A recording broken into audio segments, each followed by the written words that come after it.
మహాదేవుని కృపలో మనం అందరం ఆధ్యాత్మికమైనటువంటి దైవ సందేశాలు నేర్చుకోవడానికి మహాదేవుడు మన కనికరం చూపిస్తున్నాడు. చదవబడిన వాక్యము ఎఫెసీయులకు రాసినటువంటి పత్రికలో మొదటి భాగం మనం నేర్చుకుంటున్నాము. 3వ వచనం నుండి ఆ భాగాన్ని మనం చూస్తాము. నేను ఒకసారి మళ్ళీ చదువుతున్నా చూడండి. ఎఫెసీయులకు రాసిన పత్రిక 1వ అధ్యాయం 3వ వచనం నుంచి, మన ప్రభు అయిన యేసుక్రీస్తు యొక్క తండ్రి యగు దేవుడు స్తుతింపబడును గాక. ఆయన క్రీస్తునందు పరలోక విషయములలో ఆత్మ సంబంధమైన ప్రతి ఆశీర్వాదమును మనకు అనుగ్రహించును. అపోస్తలుడైన పౌలు గారు ఆయన రాసినటువంటి 13 పత్రికల్లో ఎఫెసీయులకు రాసినటువంటి పత్రిక చాలా చాలా చాలా ప్రత్యేకమైనటువంటిది, ముఖ్యమైనది. ఎందుకు ముఖ్యమైనదంటే, మీరు గమనిస్తే ప్రతి పత్రికకు ఒక ఉద్దేశం ఉంటుంది. రోమపత్రిక తీసుకోండి, కాసేపు రోమపత్రిక తీసుకుంటే 1వ అధ్యాయం నుండి రోమపత్రికలో ఏం చెప్పాలనుకుంటాడంటే, పాపముతో పతనమైపోయినటువంటి మానవుని గురించి చెప్పాలని అనుకుంటాడు. ఓకేనా? రోమపత్రిక 1వ అధ్యాయంలోనే మనం చూస్తే దేవునికి దూరస్తులుగా ఉన్నటువంటి వారిని గురించి మాట్లాడతాడు.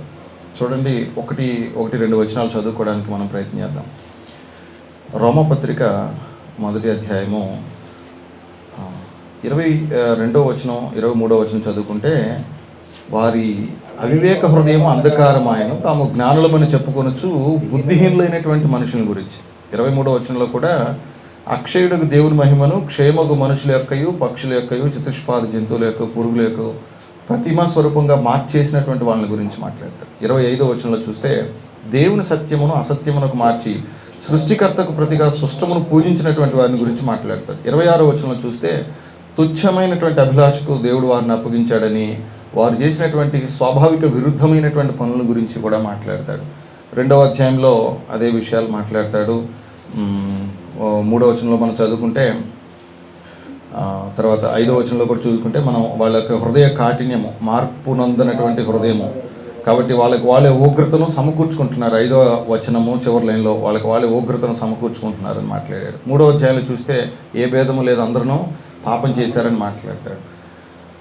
ఇక మిగిలినటువంటి అధ్యాయాల్లో మనం చూస్తే పాపముతో పతనమైపోయినటువంటి మనుషుల గురించి ప్రారంభం నుండి కూడా రోమపత్రికలో చెప్తాడు.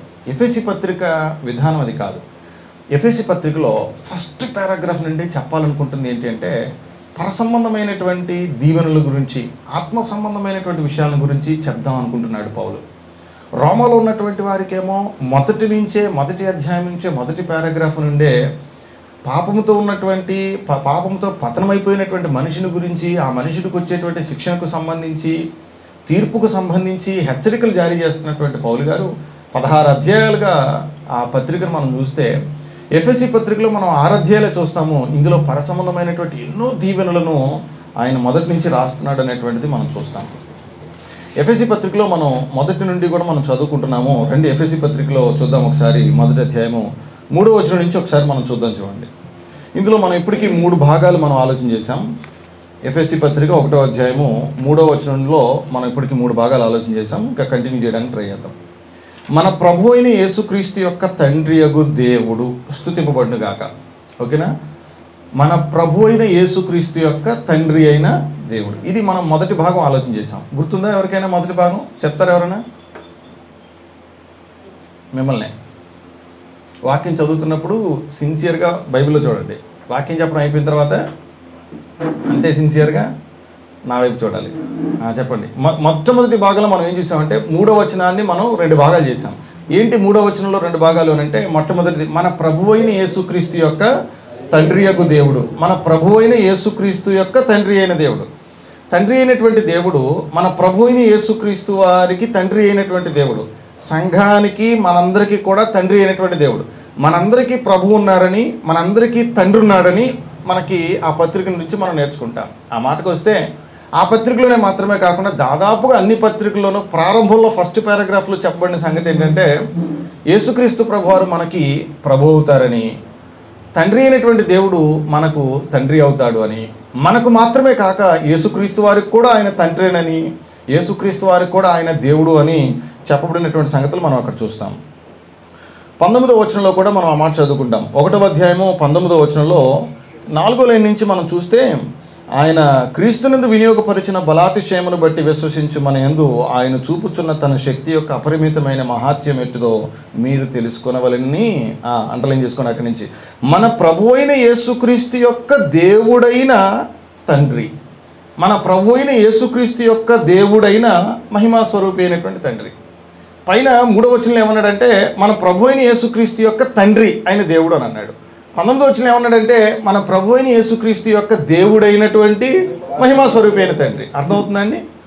మన ప్రభు అయినటువంటి యేసుక్రీస్తు యొక్క తండ్రి అయినటువంటి దేవుడు అని పైన, మన ప్రభు అయిన యేసుక్రీస్తు యొక్క దేవుడైనటువంటి మహిమా స్వరూపియకు తండ్రి అనేటువంటి విషయాన్ని 19వ వచనంలో వీరిద్దరి మధ్య ఉన్నటువంటి రిలేషన్కి సంబంధించి మనం చూసాం. ఏమేమి చూసాం? రిలేషను ప్రభువుకి మరియు తండ్రికి మధ్య ఉన్న రిలేషన్ చూసాము.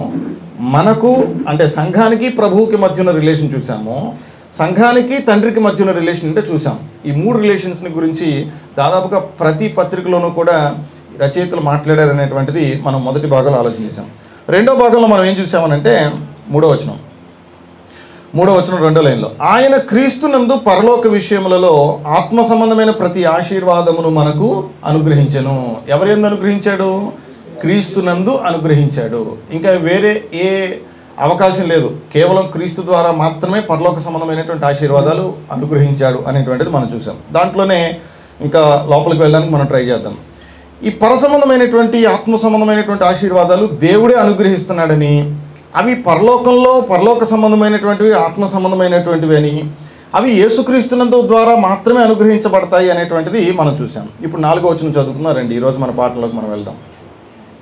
4వ వచనం ఎట్లనగా తన ప్రియుని యందు తాను ఉచితముగా మనకు అనుగ్రహించిన తన కృపామహిమకు కీర్తి కలుగునట్లు తన చిత్త ప్రకారమైన దయా సంకల్పము చొప్పున యేసుక్రీస్తు ద్వారా తనకు కుమారులనుగా స్వీకరించుటకై మనలను ముందుగా తన కోసము నిర్ణయించుకొని మనము తన ఎదుట పరిశుద్ధులమును నిర్దోషులమునై ఉండవలెనని జగత్తు పునాది వేయబడక మునిపే ప్రేమ చేత ఆయన క్రీస్తులో మనలను ఏర్పరచుకొనెను. ఆత్మ సంబంధమైన ఆశీర్వాదాల్లో ఇది మొట్టమొదటి ఆశీర్వాదం. ఏంటి మొట్టమొదటి ఆశీర్వాదం అని అంటే ఏర్పరచుకున్నాడు, చోజన్ పీపుల్. ఆత్మ సంబంధమైన ఆశీర్వాదాలు 4వ వచనం నుంచి 14వ వచనం దాకా చాలా ఆశీర్వాదాలు చెప్పబడ్డాయి. ఆశీర్వాదాలు 2 రకాలుగా కేటగరైజ్ చేసాం లాస్ట్ టైం, గుర్తుందా మీకు? ఒకటి భౌతిక సంబంధమైన ఆశీర్వాదాలు, రెండవది ఆత్మ సంబంధమైన ఆశీర్వాదాలు. భౌతిక సంబంధమైనటువంటి ఆశీర్వాదాలు దేవుడు అందరికీ అనుగ్రహిస్తాడు. ఏమిటి భౌతిక సంబంధమైన ఆశీర్వాదాలు కొన్ని చెప్పండి అని అంటే, మనకి గర్భఫలం ఇవ్వటం ఆయన ఇచ్చే ఆశీర్వాదమే, మనకు ఒక మంచి గృహం ఇవ్వటం ఆయన ఇచ్చే ఆశీర్వాదమే, మనకు ఒక మంచి పని అనుగ్రహించబడటం, ఒక మంచి కుటుంబం ఇవ్వడం, భౌతిక సంబంధమైనటువంటి చాలా ఆశీర్వాదాలు మనకున్నాయి. ద్వితీయోపదేశ కాండంలో మనం చూస్తే మోషే ద్వారా చెప్పబడినటువంటి సంగతులు, ప్రవక్తల ద్వారా చెప్పబడినటువంటి సంగతులు మనం ఆలోచన చేస్తే దేవుడు భౌతిక సంబంధమైనటువంటి దీవెనలు ఎన్నో అనుగ్రహించాడు. ముఖ్యంగా ఆత్మ సంబంధమైనటువంటి దీవెనల గురించి పౌలు గారు ఎఫెసులో ఉన్నటువంటి వాళ్ళతో గుర్తు చేస్తున్నాడు. ఆత్మ సంబంధమైనటువంటి దీవెనలు లేదా ఆశీర్వాదాలన్నీ కూడా ఒక వరుసలో మీరు రాసుకుంటే అందులో మొదటి లైన్లో మీరు రాసుకోవాల్సినటువంటి ఫస్ట్ మీరు రాసుకోవాల్సిన మొట్టమొదటి ఆశీర్వాదంగా మీరు రాసుకోవాల్సింది ఏదైనా ఉంది అని అంటే దేవుడు మనలను ఏర్పరచుకున్నాడు. ఇది మొట్టమొదటి ఆశీర్వాదం. ఇది ఏ ఆశీర్వాదం అని అంటే భౌతిక సంబంధమైనటువంటి ఆశీర్వాదం కాదు. ఇది ఏ ఆశీర్వాదం అంటే ఆత్మ సంబంధమైనటువంటి ఆశీర్వాదం. ఇది పర సంబంధమైనటువంటి ఆశీర్వాదం. ఇది కూడా ఒక ఆశీర్వాదమేనా? ఏర్పరచుకోవడం కూడా ఒక ఆశీర్వాదమేనా? పోయినసారి మనం చూసాం కదా, విమోచన, విడుదల అనేటువంటిది దేవుడిచ్చే ఆశీర్వాదం. దేవుడు మిమ్మల్ని ఆశీర్వదించబోతున్నాడు రండి అని అంటే చాలామంది వస్తారు. తీరా దేవుడు మిమ్మల్ని ఆశీర్వదించేది విమోచించడం ద్వారాగా, క్రీస్తు రక్తంలో కడగబడడం ద్వారాగా అంటే చెప్పండి ఎంతమంది మిగిలిపోతారు? లాస్ట్కి వచ్చేసరికి ఎవరో ఒకరో ఇద్దరో కొంతమంది మాత్రమే మిగిలిపోతారు. ఎందుకు అలా కొంతమంది మిగిలిపోతారు అనేటువంటి దానికి ఈరోజు మనం జవాబు చూస్తాం వాక్యంలో నుంచి. దేవుడు ఇచ్చేటువంటి ఆత్మ సంబంధమైనటువంటి ఆశీర్వాదాల్లో మొట్టమొదటిది ఏర్పరచుకోవడం లేదా కోరుకోవడం లేదా ఎన్నుకోవడం, ఎలక్ట్ చేయబడ్డం అనమాట. చోజన్ పీపుల్ అని అంటాడు. దేవుని చేత ఆశీర్వదించబడినటువంటి వాళ్ళు దేవుని చేత ఏర్పరచబడినటువంటి వాళ్ళుగా ఉంటారు. అందుకే అంటున్నాడు చూడండి, ప్రేమ చేత ఆయన క్రీస్తులో మనలను ఏర్పరచుకొని. అక్కడ మీరు అండర్లైన్ చేసుకోవాల్సినటువంటి విషయం ఏంటంటే ఏర్పాటు అనేటువంటిది ఎక్కడుంది? క్రీస్తులో ఉంది. క్రీస్తులో మనల్ని ఏర్పాటు చేసుకున్నాడు. ఇక్కడ నేను రాశాను చూడండి, మనము దేవుని చేత ఏర్పరచబడ్డాము, క్రీస్తు ద్వారా క్రీస్తులో ఏర్పరచబడ్డాం. 3వ వచనంలో అంటాడు క్రీస్తునందు అని అంటాడు. 4వ వచనంలో అంటున్నాడు క్రీస్తులో ఏర్పరచబడ్డాము అని అంటున్నాడు. అంటే క్రీస్తుకు బయట, క్రీస్తుకు వెలుపల దేవుని యొక్క ఏర్పాటు లేదు. ఇంకా అందులో అనుమానమే లేదు. దేవుడు ఏర్పరచుకుంది, దేవుడు కోరుకుంది, దేవుడు ఎన్నుకుంది కేవలం క్రీస్తులో మాత్రమే. అంటే క్రీస్తుకు వెలుపల దేవుని యొక్క ఏర్పాటు లేదు. ఒక ఆయన దేవుడు నన్ను ఏర్పరచుకున్నాడు అని చెప్పాడు అనుకోండి, ఆయన క్రీస్తుకు వెలుపల ఉన్నాడు అనుకోండి, అది వాక్యానుసారమైనటువంటిది కాదు. దేవుడే కనుక నిన్ను ఏర్పాటు చేసుకుంటే, దేవుడే కనుక నిన్ను ఎన్నుకుంటే, నువ్వు ఎవరి ద్వారా ఎవరిలో ఉంటావు అనంటే క్రీస్తు ద్వారా, క్రీస్తునందు, క్రీస్తుల్లో ఉంటావు. ఆ క్రీస్తునందు, క్రీస్తు ద్వారా అనేటువంటి మాటలు ఒకసారి మీరు అండర్లైన్ చేసుకోవాలి. చూడండి, చెప్తాను, కొన్ని రెఫరెన్స్లు చెప్తాను, చకచకా చూసేయడానికి చూద్దాం. 1వ అధ్యాయంలోనే కొన్ని రెఫరెన్స్లు చెప్తాను చూడండి. 3వ వచనం 2వ లైన్లో ఆయన క్రీస్తునందు అనే మాట నోట్ చేసుకోవాలి, క్రీస్తునందు. తర్వాత 4వ వచనం 2వ లైన్లో ఎట్లనగా తన ప్రియుని యందు నోట్ చేసుకోవాలి ఈ మాట. పైన ఏమన్నాడు? క్రీస్తునందు చెప్పాలి. తర్వాత ఏమన్నాడు? ప్రియుని యందు. ఆ తర్వాత దాని తర్వాత ఇంకొక 2 లైన్ల కిందకి రండి. తన చిత్త ప్రకారమైన దయా సంకల్పము చొప్పున ఎవరి ద్వారా? యేసుక్రీస్తు ద్వారా. ఇప్పటికి మీరు ఎన్ని మాటలు చూశారు? 3 మాటలు చూశారు. 1 క్రీస్తునందు, 2 ప్రియుని యందు, ఆ తర్వాత యేసుక్రీస్తు ద్వారా అనే చూశారు. ఆ తర్వాత 7వ వచనం కంటే ఒక లైన్ పైన ఏముందో చూడండి. 7వ వచనానికి ఒక లైన్ పైన ప్రేమ చేత ఆయన ఎక్కడ ఏర్పరచుకున్నాడు? క్రీస్తుల్లో. ఇప్పటికి ఎన్నిసార్లు చూశారు మీరు? 4 సార్లు చూశారు ఈ మాట. ఏంటి?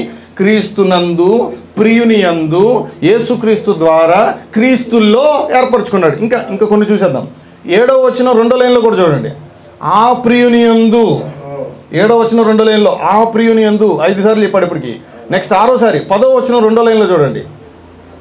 10వ వచనం 2వ లైన్లో పరలోకంలో ఉన్నవే కానీ భూమి మీద ఉన్నవే కానీ సమస్తమును ఎక్కడ సమకూర్చాలనుకున్నాడు? క్రీస్తునందు సమకూర్చాలనుకున్నాడు. నెక్స్ట్ 11వ వచనం చూడండి. మరియు క్రీస్తునందు ముందుగా నిరీక్షించిన మనము. ఆ తర్వాత 12వ వచనంలో 2వ లైన్ చూడండి. తన చిత్త ప్రకారమైన సంకల్పమును బట్టి మనలను ముందుగా నిర్ణయించి ఆయన యందు స్వాస్థ్యముగా ఏర్పరచను. ఆయన యందు అంటే క్రీస్తునందు. 13వ వచనం చదవండి. మీరును సత్యవాక్యమును అనగా మీ రక్షణ సువార్తను విని క్రీస్తునందు విశ్వాసం ఉంచి వాగ్దానము చేయబడిన ఆత్మచేత ముద్రించబడితే. 15వ వచనం చూడండి. ఈ హేతువు చేత ప్రభు అయిన యేసునందలి మీ విశ్వాసము, యేసునందలి మీ విశ్వాసం, యేసునందు. 19వ వచనం మనం చూస్తున్నాము. 19వ వచనం 2వ లైన్లో పరిశుద్ధులలో ఆయన స్వాస్థ్యం యొక్క మహిమైశ్వర్యం ఎట్టుదో ఆయన క్రీస్తునందు వినియోగపరిచిన బలాతిశయమును బట్టి. ఏమంటే ఎన్నిసార్లు చూసారు? ఒక 10 సార్లు, ఒక అధ్యాయంలోనే 10 సార్లు ఏం చెప్పాలనుకుంటున్నాడు? అసలు ఈ మొదటి అధ్యాయం అంతా ఏం చెప్తున్నాడు అని అంటే ఆత్మ సంబంధమైన ఆశీర్వాదాలు చెప్తున్నాడు. ఏమంటే అర్థమవుతుందా? మొదటి అధ్యాయం అంతా ఏం చెప్తున్నాడు? 4వ వచనం నుంచి 14వ వచనం దాకా ఏం చెప్పాలనుకుంటున్నాడు? ఆశీర్వాదాలు చెప్పాలనుకుంటున్నాడు. ఏ ఆశీర్వాదాలు ఇవి? ఆత్మ సంబంధమైన ఆశీర్వాదాలు. ఈ ఆత్మ సంబంధమైన ఆశీర్వాదాలు ఎవరికి ఇస్తానంటున్నాడు? ఎవరికి ఇస్తానంటే 1కి 10 సార్లు నొక్కి చెప్పాడు. ఎవరికి ఇస్తానంటున్నాడు? క్రీస్తునందే, ప్రియుని అందే, క్రీస్తులోనే, క్రీస్తు ద్వారాగానే అని చెప్తున్నాడు. అంటే దాని అర్థం ఏంటి? It is not open to all. ఇక క్రీస్తుకు వెలుపల ఏం కాదు, క్రీస్తుకు బయట, క్రీస్తుకు వెలుపల దేవుని యొక్క ఏర్పాటు లేదు. ఆత్మ సంబంధమైనటువంటి ఆశీర్వాదాలు కేవలము క్రీస్తుల్లో ఉన్నటువంటి వారికి, క్రీస్తు ద్వారా ఉండేటువంటి వారికి, క్రీస్తు నందు ఉండేటువంటి వారికే తప్ప క్రీస్తుకు వెలుపల, క్రీస్తుకు బయట ఆత్మ సంబంధమైనటువంటి ఆశీర్వాదాలు లేవు, ఉండవు. ఒకవేళ ఉన్నాయని అనుకుంటే అది వాళ్ళ భ్రమే. దేవుని చేత మనం ఏర్పరచబడ్డాము, యేసుక్రీస్తు ద్వారా, యేసుక్రీస్తులో మనం ఏర్పరచబడ్డాము అనేటువంటిది దేవుని యొక్క సంకల్పం. అందుకే 4వ వచనంలో అంటాడు, దేవుని దయాపూర్వక సంకల్పము చొప్పున, తన చిత్త ప్రకారమైన దయా సంకల్పము చొప్పున ఆయన ఏం చేశాడు అని అంటే క్రీస్తుల్లో మనలను ఏర్పరచుకున్నాడు. ఎప్పుడు ఏర్పరచుకున్నాడు అని అంటే జగత్తుకు పునాది వేయబడక మునిపే ఆయన ఏర్పరచుకున్నాడు. Before the foundation of the world అంటారు. అంటే జగత్తుకి అసలు పునాదే వేయడానికి ముందే ఆయన ప్రేమ చేత యేసుక్రీస్తు వారిలో మనలను ఏర్పాటు చేసుకున్నాడు. ఎందుకు ఏర్పాటు చేసుకున్నాడు ఏంటి అనేటువంటిది మనం ఆలోచన చేస్తాం. కొన్ని విషయాలు మనం పరిచయంలోనే మరికొన్ని రెఫరెన్స్లు చదువుకొని మనం ముందుకు వెళ్దాం. తెస్సలోనికీయులకు రాసినటువంటి 2వ పత్రిక 2వ అధ్యాయము 13వ వచనంలో ఒక మాట చదువుకుందాం చూడండి. తెస్సలోనికీయులకు రాసినటువంటి 2వ పత్రిక 2వ అధ్యాయము 13వ వచనం చదువుకుందాం. ప్రభు వలన ప్రేమింపబడిన సహోదరులారా, ఆత్మ మిమ్మును పరిశుద్ధపరచుట వలనను మీరు సత్యమును నమ్ముట వలనను రక్షణ పొందుటకు దేవుడు ఆది నుండి మిమ్మును ఏర్పరచుకొనెను గనుక మేము మిమ్మును బట్టి ఎల్లప్పుడూ దేవునికి కృతజ్ఞతాస్తుతులు చెల్లింపబద్దులమై ఉన్నాము. దేవుడు ఆది నుండి మిమ్మును ఏర్పరచుకున్నాడు. మిమ్మును అన్న దగ్గర 3 అని అంకేసి కింద చెప్పాడు చూడండి, మనము ప్రథమ ఫలముగా అని కూర్చబడి ఉన్నది. మనము రక్షణ పొందాలి అనేటువంటిది దేవుడు ముందుగానే ఏర్పాటు చేసుకున్నాడు. దేవుని యొక్క ఏర్పాటు ఏమిటి అని అంటే మనం రక్షణ పొందాలి అనేటువంటి దేవుని యొక్క ఏర్పాటు. అక్కడ ఎవరిని గురించి మాట్లాడాడంటే మిమ్మును అనేటువంటి మాట మనం అక్కడ చూస్తాం చూడండి. మళ్ళీ 13వ వచనం, ప్రభువు వలన ప్రేమింపబడిన సహోదరులారా, ఆత్మ మిమ్మును పరిశుద్ధపరచుట వలనను మీరు సత్యమును నమ్ముట వలనను రక్షణ పొందుటకు దేవుడు ఆది నుండి మిమ్మును ఏర్పరచుకొనెను. ఎవరిని ఏర్పాటు చేసుకున్నాడు అంటే మిమ్మల్ని దేవుడు ఏర్పరచుకున్నాడు. దేనికి ఏర్పాటు చేసుకున్నాడు అని అంటే రక్షణ పొందడానికి దేవుడు ఏర్పాటు చేసుకున్నాడు. మొదట్లోనే ఏర్పాటు చేసుకున్నాడు దేవుడు మిమ్మల్ని ఏర్పాటు చేసుకున్నాడు అని అంటున్నాడు. ఎందుకు ఏర్పాటు చేసుకున్నాడు అని అంటే రక్షణ పొందడానికి దేవుడు మిమ్మల్ని ఏర్పాటు చేసుకున్నాడు. బైబిల్ పట్టుకొని వెళ్ళేటువంటి వాళ్ళందరూ మేము దేవుని చేత ఏర్పరచబడ్డాము అని అనుకుంటే వాక్యాన్ని బట్టి వాళ్ళు ఎంత పొరపాటు పడుతున్నారో మనకు తెలియాలి. నిజంగా నీవు ఏర్పరచబడినటువంటి వాడివే అయితే నువ్వు ఏం కలిగి ఉంటావు అని అంటే రక్షణను కలిగి ఉంటావు. ఎటువంటి రక్షణ కలిగి ఉంటావు అంటే క్రీస్తులో రక్షణ కలిగి ఉంటావు. క్రీస్తుకు వెలుపల, క్రీస్తుకు బయట కాదు. ఎఫెసీయులకు రాసినటువంటి పత్రికలు కూడా మనం చదువుకున్నటువంటి మాటలో ఒకసారి మనం అక్కడ చూస్తే ఎవరికి అసలు ఉత్తరం రాస్తున్నాడో చూస్తే మనం 1వ అధ్యాయంలో 1వ వచనంలో చెప్తాడు చూడండి, దేవుని చిత్తం వలన క్రీస్తు యేసు అపోస్తలుడనైన పౌలు ఎఫెసులోనున్న పరిశుద్ధులను క్రీస్తు యేసునందు విశ్వాసులైన వారికి శుభము అని చెప్పి వ్రాయినది. ఎవరికి రాస్తున్నాడు ఈ ఉత్తరం అని అంటే ప్రజలందరికీ కాదు. ఎవరికి రాశాడు? క్రీస్తునందు పరిశుద్ధులైనటువంటి వారికి. క్రీస్తుకు వెలుపల దేవుని ఏర్పాటు ఎటు లేదు కాబట్టి క్రీస్తులో ఎవరైతే ఉన్నారో, క్రీస్తునందు ఎవరైతే ఉన్నారో వారికి మాత్రమే ఉత్తరం రాస్తున్నాడు. 4వ వచనం నుంచి చదివితే కూడా మనకు అదే విషయం అర్థం అవుతుంది చూడండి. ఎట్లనగా తన ప్రియుని యందు తాను ఉచితముగా ఎవరికి అనుగ్రహించిన మనకు అన్నాడు చూడండి. ఇక్కడ మనకు ఇగోండి, ఇక్కడ ఎఫెసీ పత్రిక 1వ అధ్యాయం 4 నుంచి 6 వచనాలు చదివితే మనలను ఏర్పరచుకున్నాడు లేదా మనకు అనుగ్రహించాడు అని. రైట్, అక్కడ కింద చదువుకుందాం చూడండి.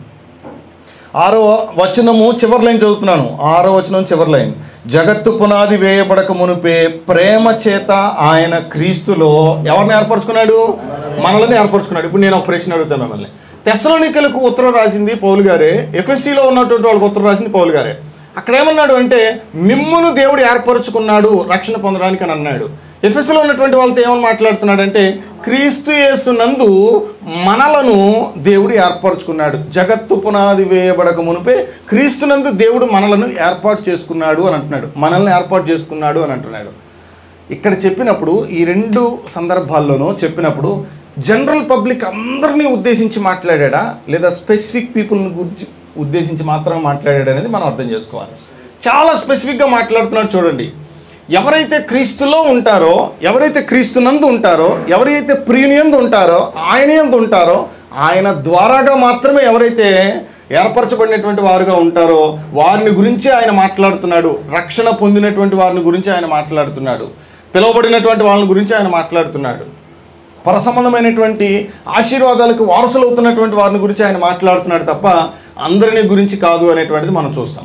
ఇప్పుడు ఈ వచనం ఎవరైనా ఎఫెసీ పత్రిక 1వ అధ్యాయం 6వ వచనం బైబిల్లో నుంచి అండర్లైన్ చేసుకుని ఇది ఫోటో తీసి వాట్సాప్లో స్టేటస్ కింద పెట్టుకున్నారనుకోండి, దేవుడు నన్నే ఏర్పరచుకున్నాడు, ఇది నాకు ఈరోజు దేవుడు ఇచ్చిన వాగ్దానం అని అనుకున్నాడు అనుకోండి, అయిపోతుంది అది. ఎందుకని? బైబిల్లో రాసింది కదా. బైబిల్లో రాస్తున్నటువంటి ఆశీర్వాదం, ఈ ఆత్మ సంబంధమైన ఆశీర్వాదం నీకు రావాలి అని అంటే 1కి 10 సార్లు నొక్కి చెప్పిన విషయం ఏంటంటే క్రీస్తు యేసునందు నీవు ఉండాలి, క్రీస్తులో నువ్వు ఉండాలి. క్రీస్తులో నువ్వు లేకపోతే అసలు ఈ ఏర్పాటు నీకు సంబంధించిందే కాదు. దేవుడు తన ఏర్పాటు క్రీస్తునందే చేశాడు. క్రీస్తుకు వెలుపల, క్రీస్తుకు బయట అసలు దేవునికంటూ ఒక ఏర్పాటు అనేది లేదు. ఆత్మ సంబంధమైనటువంటి ఆశీర్వాదాల విషయంలో దేవుని ఏర్పాటు పూర్తిగా క్రీస్తునందు మాత్రమే ఉంది. నువ్వు క్రీస్తులో ఉంటే, నువ్వు క్రీస్తునందు ఉంటే ఆత్మ సంబంధమైన ఆశీర్వాదాలు నీకు వస్తాయి. నువ్వు క్రీస్తులో లేకుండా, క్రీస్తును ధరించుకోకుండా, క్రీస్తుకు వెలుపల బయట ఉన్నట్లయితే దేవుడిచ్చేటువంటి ఆత్మ సంబంధమైనటువంటి ఆశీర్వాదాలు నీకు వర్తించేటువంటివి ఎంత మాత్రమూ కాదు అనేటువంటిది మనం చూస్తున్నాం. యోహాను సువార్త 15వ అధ్యాయంలో కూడా యేసుక్రీస్తు ప్రభువారు ఒక మాట చెప్పారు. అది చదువుకొని మనం ముందుకు వెళ్ళిపోదాం చూడండి. ఆయన ద్రాక్షావళిలో, నా తండ్రి వ్యవసాయం, నాలో ఫలింపని ప్రతి తీగను ఆయన తీసిపారవేయును. ఫలించు ప్రతి తీగ మరి ఎక్కువగా ఫలింపబడినని దానిలోని పనికిరాని తీగలను తీసివేయు. ఓకే, చాలు. తర్వాత నేను ఏ వచనం చదివేస్తానంటే 15వ అధ్యాయంలో 16వ వచనం నుంచి చదువుకుందాం. చూడండి, 15వ అధ్యాయము 16వ వచనం నుంచి చదువుతాను. మీరు నన్ను ఏర్పరచుకొనలేదు, మీరు నా పేరట తండ్రిని ఏమి అడుగుదురో అది ఆయన మీకు అనుగ్రహించున్నట్లు మీరు వెళ్ళి ఫలించుటకును మీ ఫలము నిలిచియుటకును నేను మిమ్మును ఏర్పరచుకొని నియమించి తిని. యేసుక్రీస్తు ప్రభువారు ఏర్పరచుకున్నాడు. దేనికి ఏర్పరచుకున్నాడు చెప్పాడు. దేనికి ఏర్పరచుకున్నాడంట? మీరు ఫలించడానికి, మీరు వెళ్ళి ఫలించడానికి, అలాగే మీ ఫలము నిలిచి ఉండడానికి నేను మిమ్మల్ని ఏర్పాటు చేసుకున్నాను, నియమించి తిని అని అంటున్నాడు. చూడండి, ఎలక్ట్ చేశాను అని అంటున్నాడు. నియమించడం, ఎలక్ట్ చేయబడ్డం, లేదా కోరుకోవడం, లేదంటే ఎన్నిక చేయబడ్డం, ఏర్పాటు చేయబడ్డం. తండ్రి అయినటువంటి దేవుని వలన ఏర్పాటు చేయబడ్డం, ప్రభు అయినటువంటి యేసుక్రీస్తు వారి ద్వారాగా శిష్యులు ఏర్పరచబడినటువంటి సంగతిని మనం ఆలోచన చేస్తే, యేసుక్రీస్తు ప్రభు వారి శిష్యులతో మాట్లాడుతున్నాడు. మీరు నన్ను ఏర్పరచుకోలేదు, నేనే మిమ్మల్ని ఏర్పరచుకున్నా. ఎందుకు ఏర్పరచుకున్నానంటే మీరు ఫలించాలి అని నేను మిమ్మల్ని ఏర్పాటు చేసుకున్నాను. ఎందుకు ఈ మాట చెప్పాడు అని అంటే, ఈరోజు చాలామంది ఫలాలు లేనటువంటి జీవితాన్ని జీవిస్తున్నారు. పచ్చిగా అర్థమయ్యే భాషలో చెప్పాలంటే, మా ఊర్లో పల్లెటూరు భాషలో చెప్తారు, గొడ్డుపోతు బతుకు అని అంటారు. తెలుసా అంటే ఏంటి? ఫలాలు లేనటువంటి బ్రతుకు. అర్థమవుతుందా? దేవుడు నిన్ను ఎందుకు ఏర్పాటు చేసుకున్నాడు అని అంటే, ఇక్కడ నేను రాస్తున్నాను చూడండి, యోహాను సువార్త.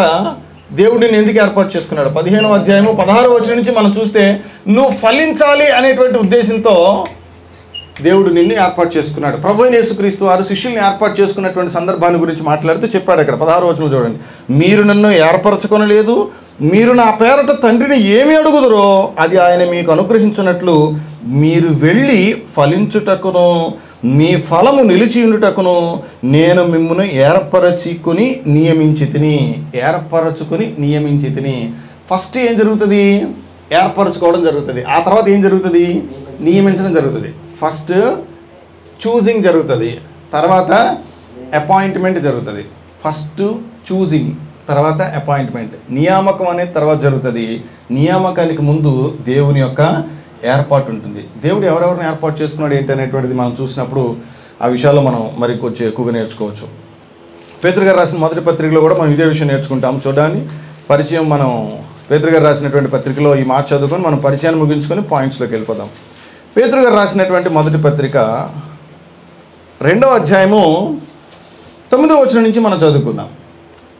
పేతురు గారు రాసినటువంటి మొదటి పత్రిక 2వ అధ్యాయము 9వ వచనం. అయితే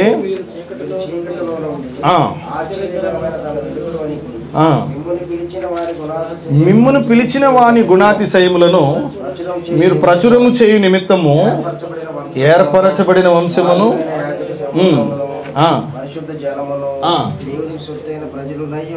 మీరు దేవుని సొత్తైనటువంటి ప్రజలు. మొదటి పేతురు రాసినటువంటి పత్రిక 2వ అధ్యాయము 9వ వచనంలో మనం చూస్తే మీరు అని అంటున్నాడు. మీరు ఎవరి మీరు? 1వ అధ్యాయం 1వ వచనం చదివితే ఎవరా మీరు అర్థం అవుతుంది. చూడండి, ఎవరు? యేసుక్రీస్తు అపోస్తలుడనైన పేతురు తండ్రి అయిన దేవుని భవిష్యత్తు జ్ఞానమును బట్టి ఆత్మ వలన పరిశుద్ధత పొందిన వారై విధేయులగుటకును యేసుక్రీస్తు రక్తం వలన ప్రోక్షింపబడుటకు ఏర్పరచబడిన వారికి. ఎవరికంటే ఇది? యేసుక్రీస్తు రక్తం వల్ల ఏర్పరచబడినటువంటి వాళ్ళకే ఏమంటున్నాడు అంటే మీరు ఏర్పరచబడ్డారు అని అన్నాడు 2వ అధ్యాయం 9వ వచనంలో. మొదటి అధ్యాయం 1వ వచనం ఏమన్నాడు అంటే మీరు ఏర్పరచబడ్డారు. ఎవరి ద్వారా ఏర్పరచబడ్డారు? బాగా గమనించండి. ఎఫెసీ పత్రికలో అన్నాడు క్రీస్తులో ఏర్పరచాడు దేవుడు మనల్ని అని అన్నాడు. క్రీస్తునందు ఏర్పరచాడు అని అన్నాడు. ఎఫెసీ 1:6లో ఆయన ప్రేమ చేత మనలను క్రీస్తులో ఏర్పరచాడు అని అన్నాడు. పేతురు గారు తన పత్రికను రాస్తూ పేతురు పత్రికలో కూడా తను మాట్లాడుతున్నాడు ఏంటంటే దేవుని భవిష్యత్ జ్ఞానమును బట్టి దేవుడు ముందుగా మనలను ఏర్పరచుకున్నాడు అని అంటున్నాడు. అర్థమవుతుందా? ఏమర్థమైంది?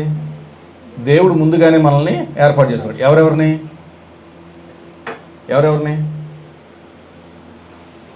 మిమ్మును, మనలను అనేటువంటి మాటలకి అర్థం ఏంటో ఇప్పుడు మనం ఉన్నటువంటి మనకు అన్వయింపజేసుకొని మనం ఆలోచన చేద్దాం.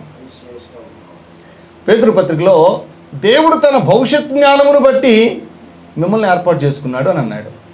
ఎఫెసీ పత్రికలో క్రీస్తునందు మనల్ని ఏర్పాటు చేసుకున్నాడు అని అన్నాడు. తెస్సలోనికీయులకు రాసినటువంటి పత్రికలో మిమ్మల్ని దేవుడు ఏర్పాటు చేశాడు అని అన్నాడు. ఇప్పుడు నేను అడుగుతున్నాను, దేవుడు ఎవరిని ఏర్పాటు చేసుకున్నాడు? క్రీస్తునందు ఎవరిని ఏర్పాటు చేసుకున్నాడు? మనల్ని ఏర్పాటు చేసుకున్నాడా అనుకుందామా? మనందరూ ఆయన ఏర్పాట్లో ఉన్నామా? ఒకవేళ మనందరూ ఆయన ఏర్పాట్లో ఉంటే ఇక భక్తి చేసినా పర్లేదు, చేయకపోయినా ఎందుకని ఆయన ఏర్పాట్లో ఉన్నాం. ఇప్పుడు పదవిలో ఉన్నాం అనుకోండి, ఇప్పుడు పని చేసినా పర్లేదు, చేయకపోయినా పర్లేదు అని అనుకుంటారు సరే కొంతమంది, అలాగా అంతేనా కదా? ఈ పాఠం మీద చాలా డిబేట్స్ జరుగుతాయి.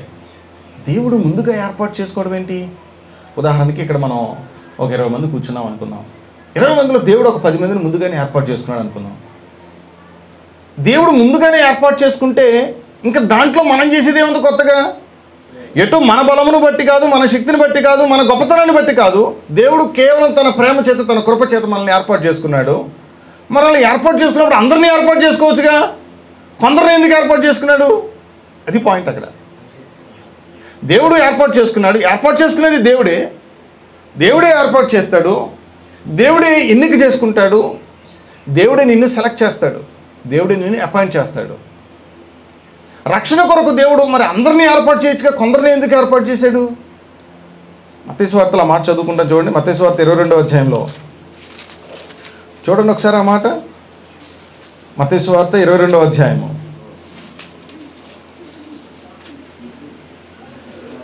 నోట్ చేశాను చూడండి. 14వ వచనం కూడా. మత్తయి సువార్త 22వ అధ్యాయము 14వ వచనం చూస్తే, కాగా పిలువబడినటువంటి వారు అనేకులు, ఏర్పరచబడినటువంటి వాళ్ళు కొంతమంది. ఏంటి కొంతమంది? ఆ కొంతమందిలో నీవు ఉన్నావా అనేటువంటిది ఇప్పుడు నువ్వు ఆలోచించాల్సినటువంటి విషయం.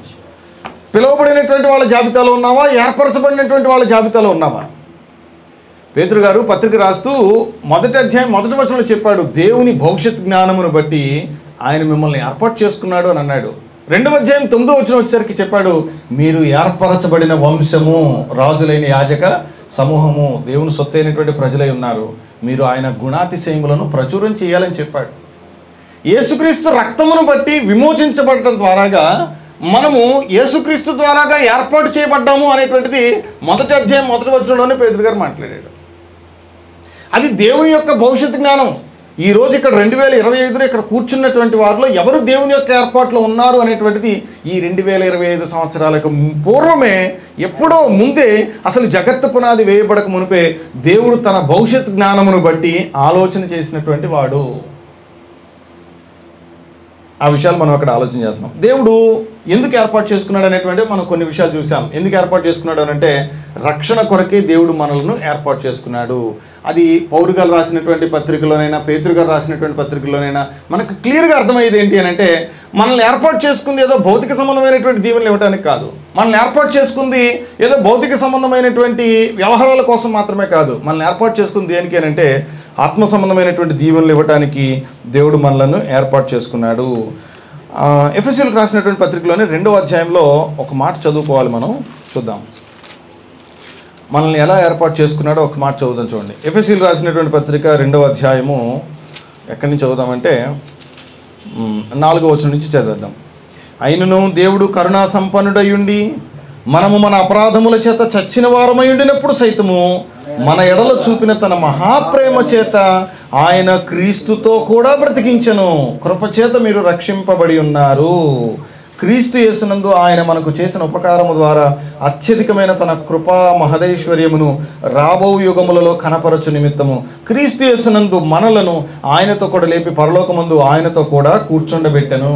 ఏమన్నా మీరు గమనించాలనుకుంటే, మీరు రాసుకోవాలనుకుంటే, ఒక హోంవర్క్ మీరు రాసుకోవాలి అని అనుకుంటే, ఎఫెసీ పత్రికలో క్రీస్తునందు, యేసునందు, యేసుక్రీస్తులో అనేటువంటి మాట ఎన్నిసార్లు చెప్పాలనుకుంటున్నాడు అంటే ప్రతి అధ్యాయంలోనూ కూడా చెప్పాలనుకుంటున్నాడు ఈ విషయాన్ని. ఇప్పుడు మీరు చదువుకున్న 2వ అధ్యాయంలో కూడా చూడండి ఎన్నిసార్లు చెప్పాడు ఈ మాట. చూడండి 2వ అధ్యాయంలో చూస్తారా? మీరే చెప్పాలి నాకు, ఎక్కడెక్కడ చదివారు. 1వ వచనం నుంచి చూడండి,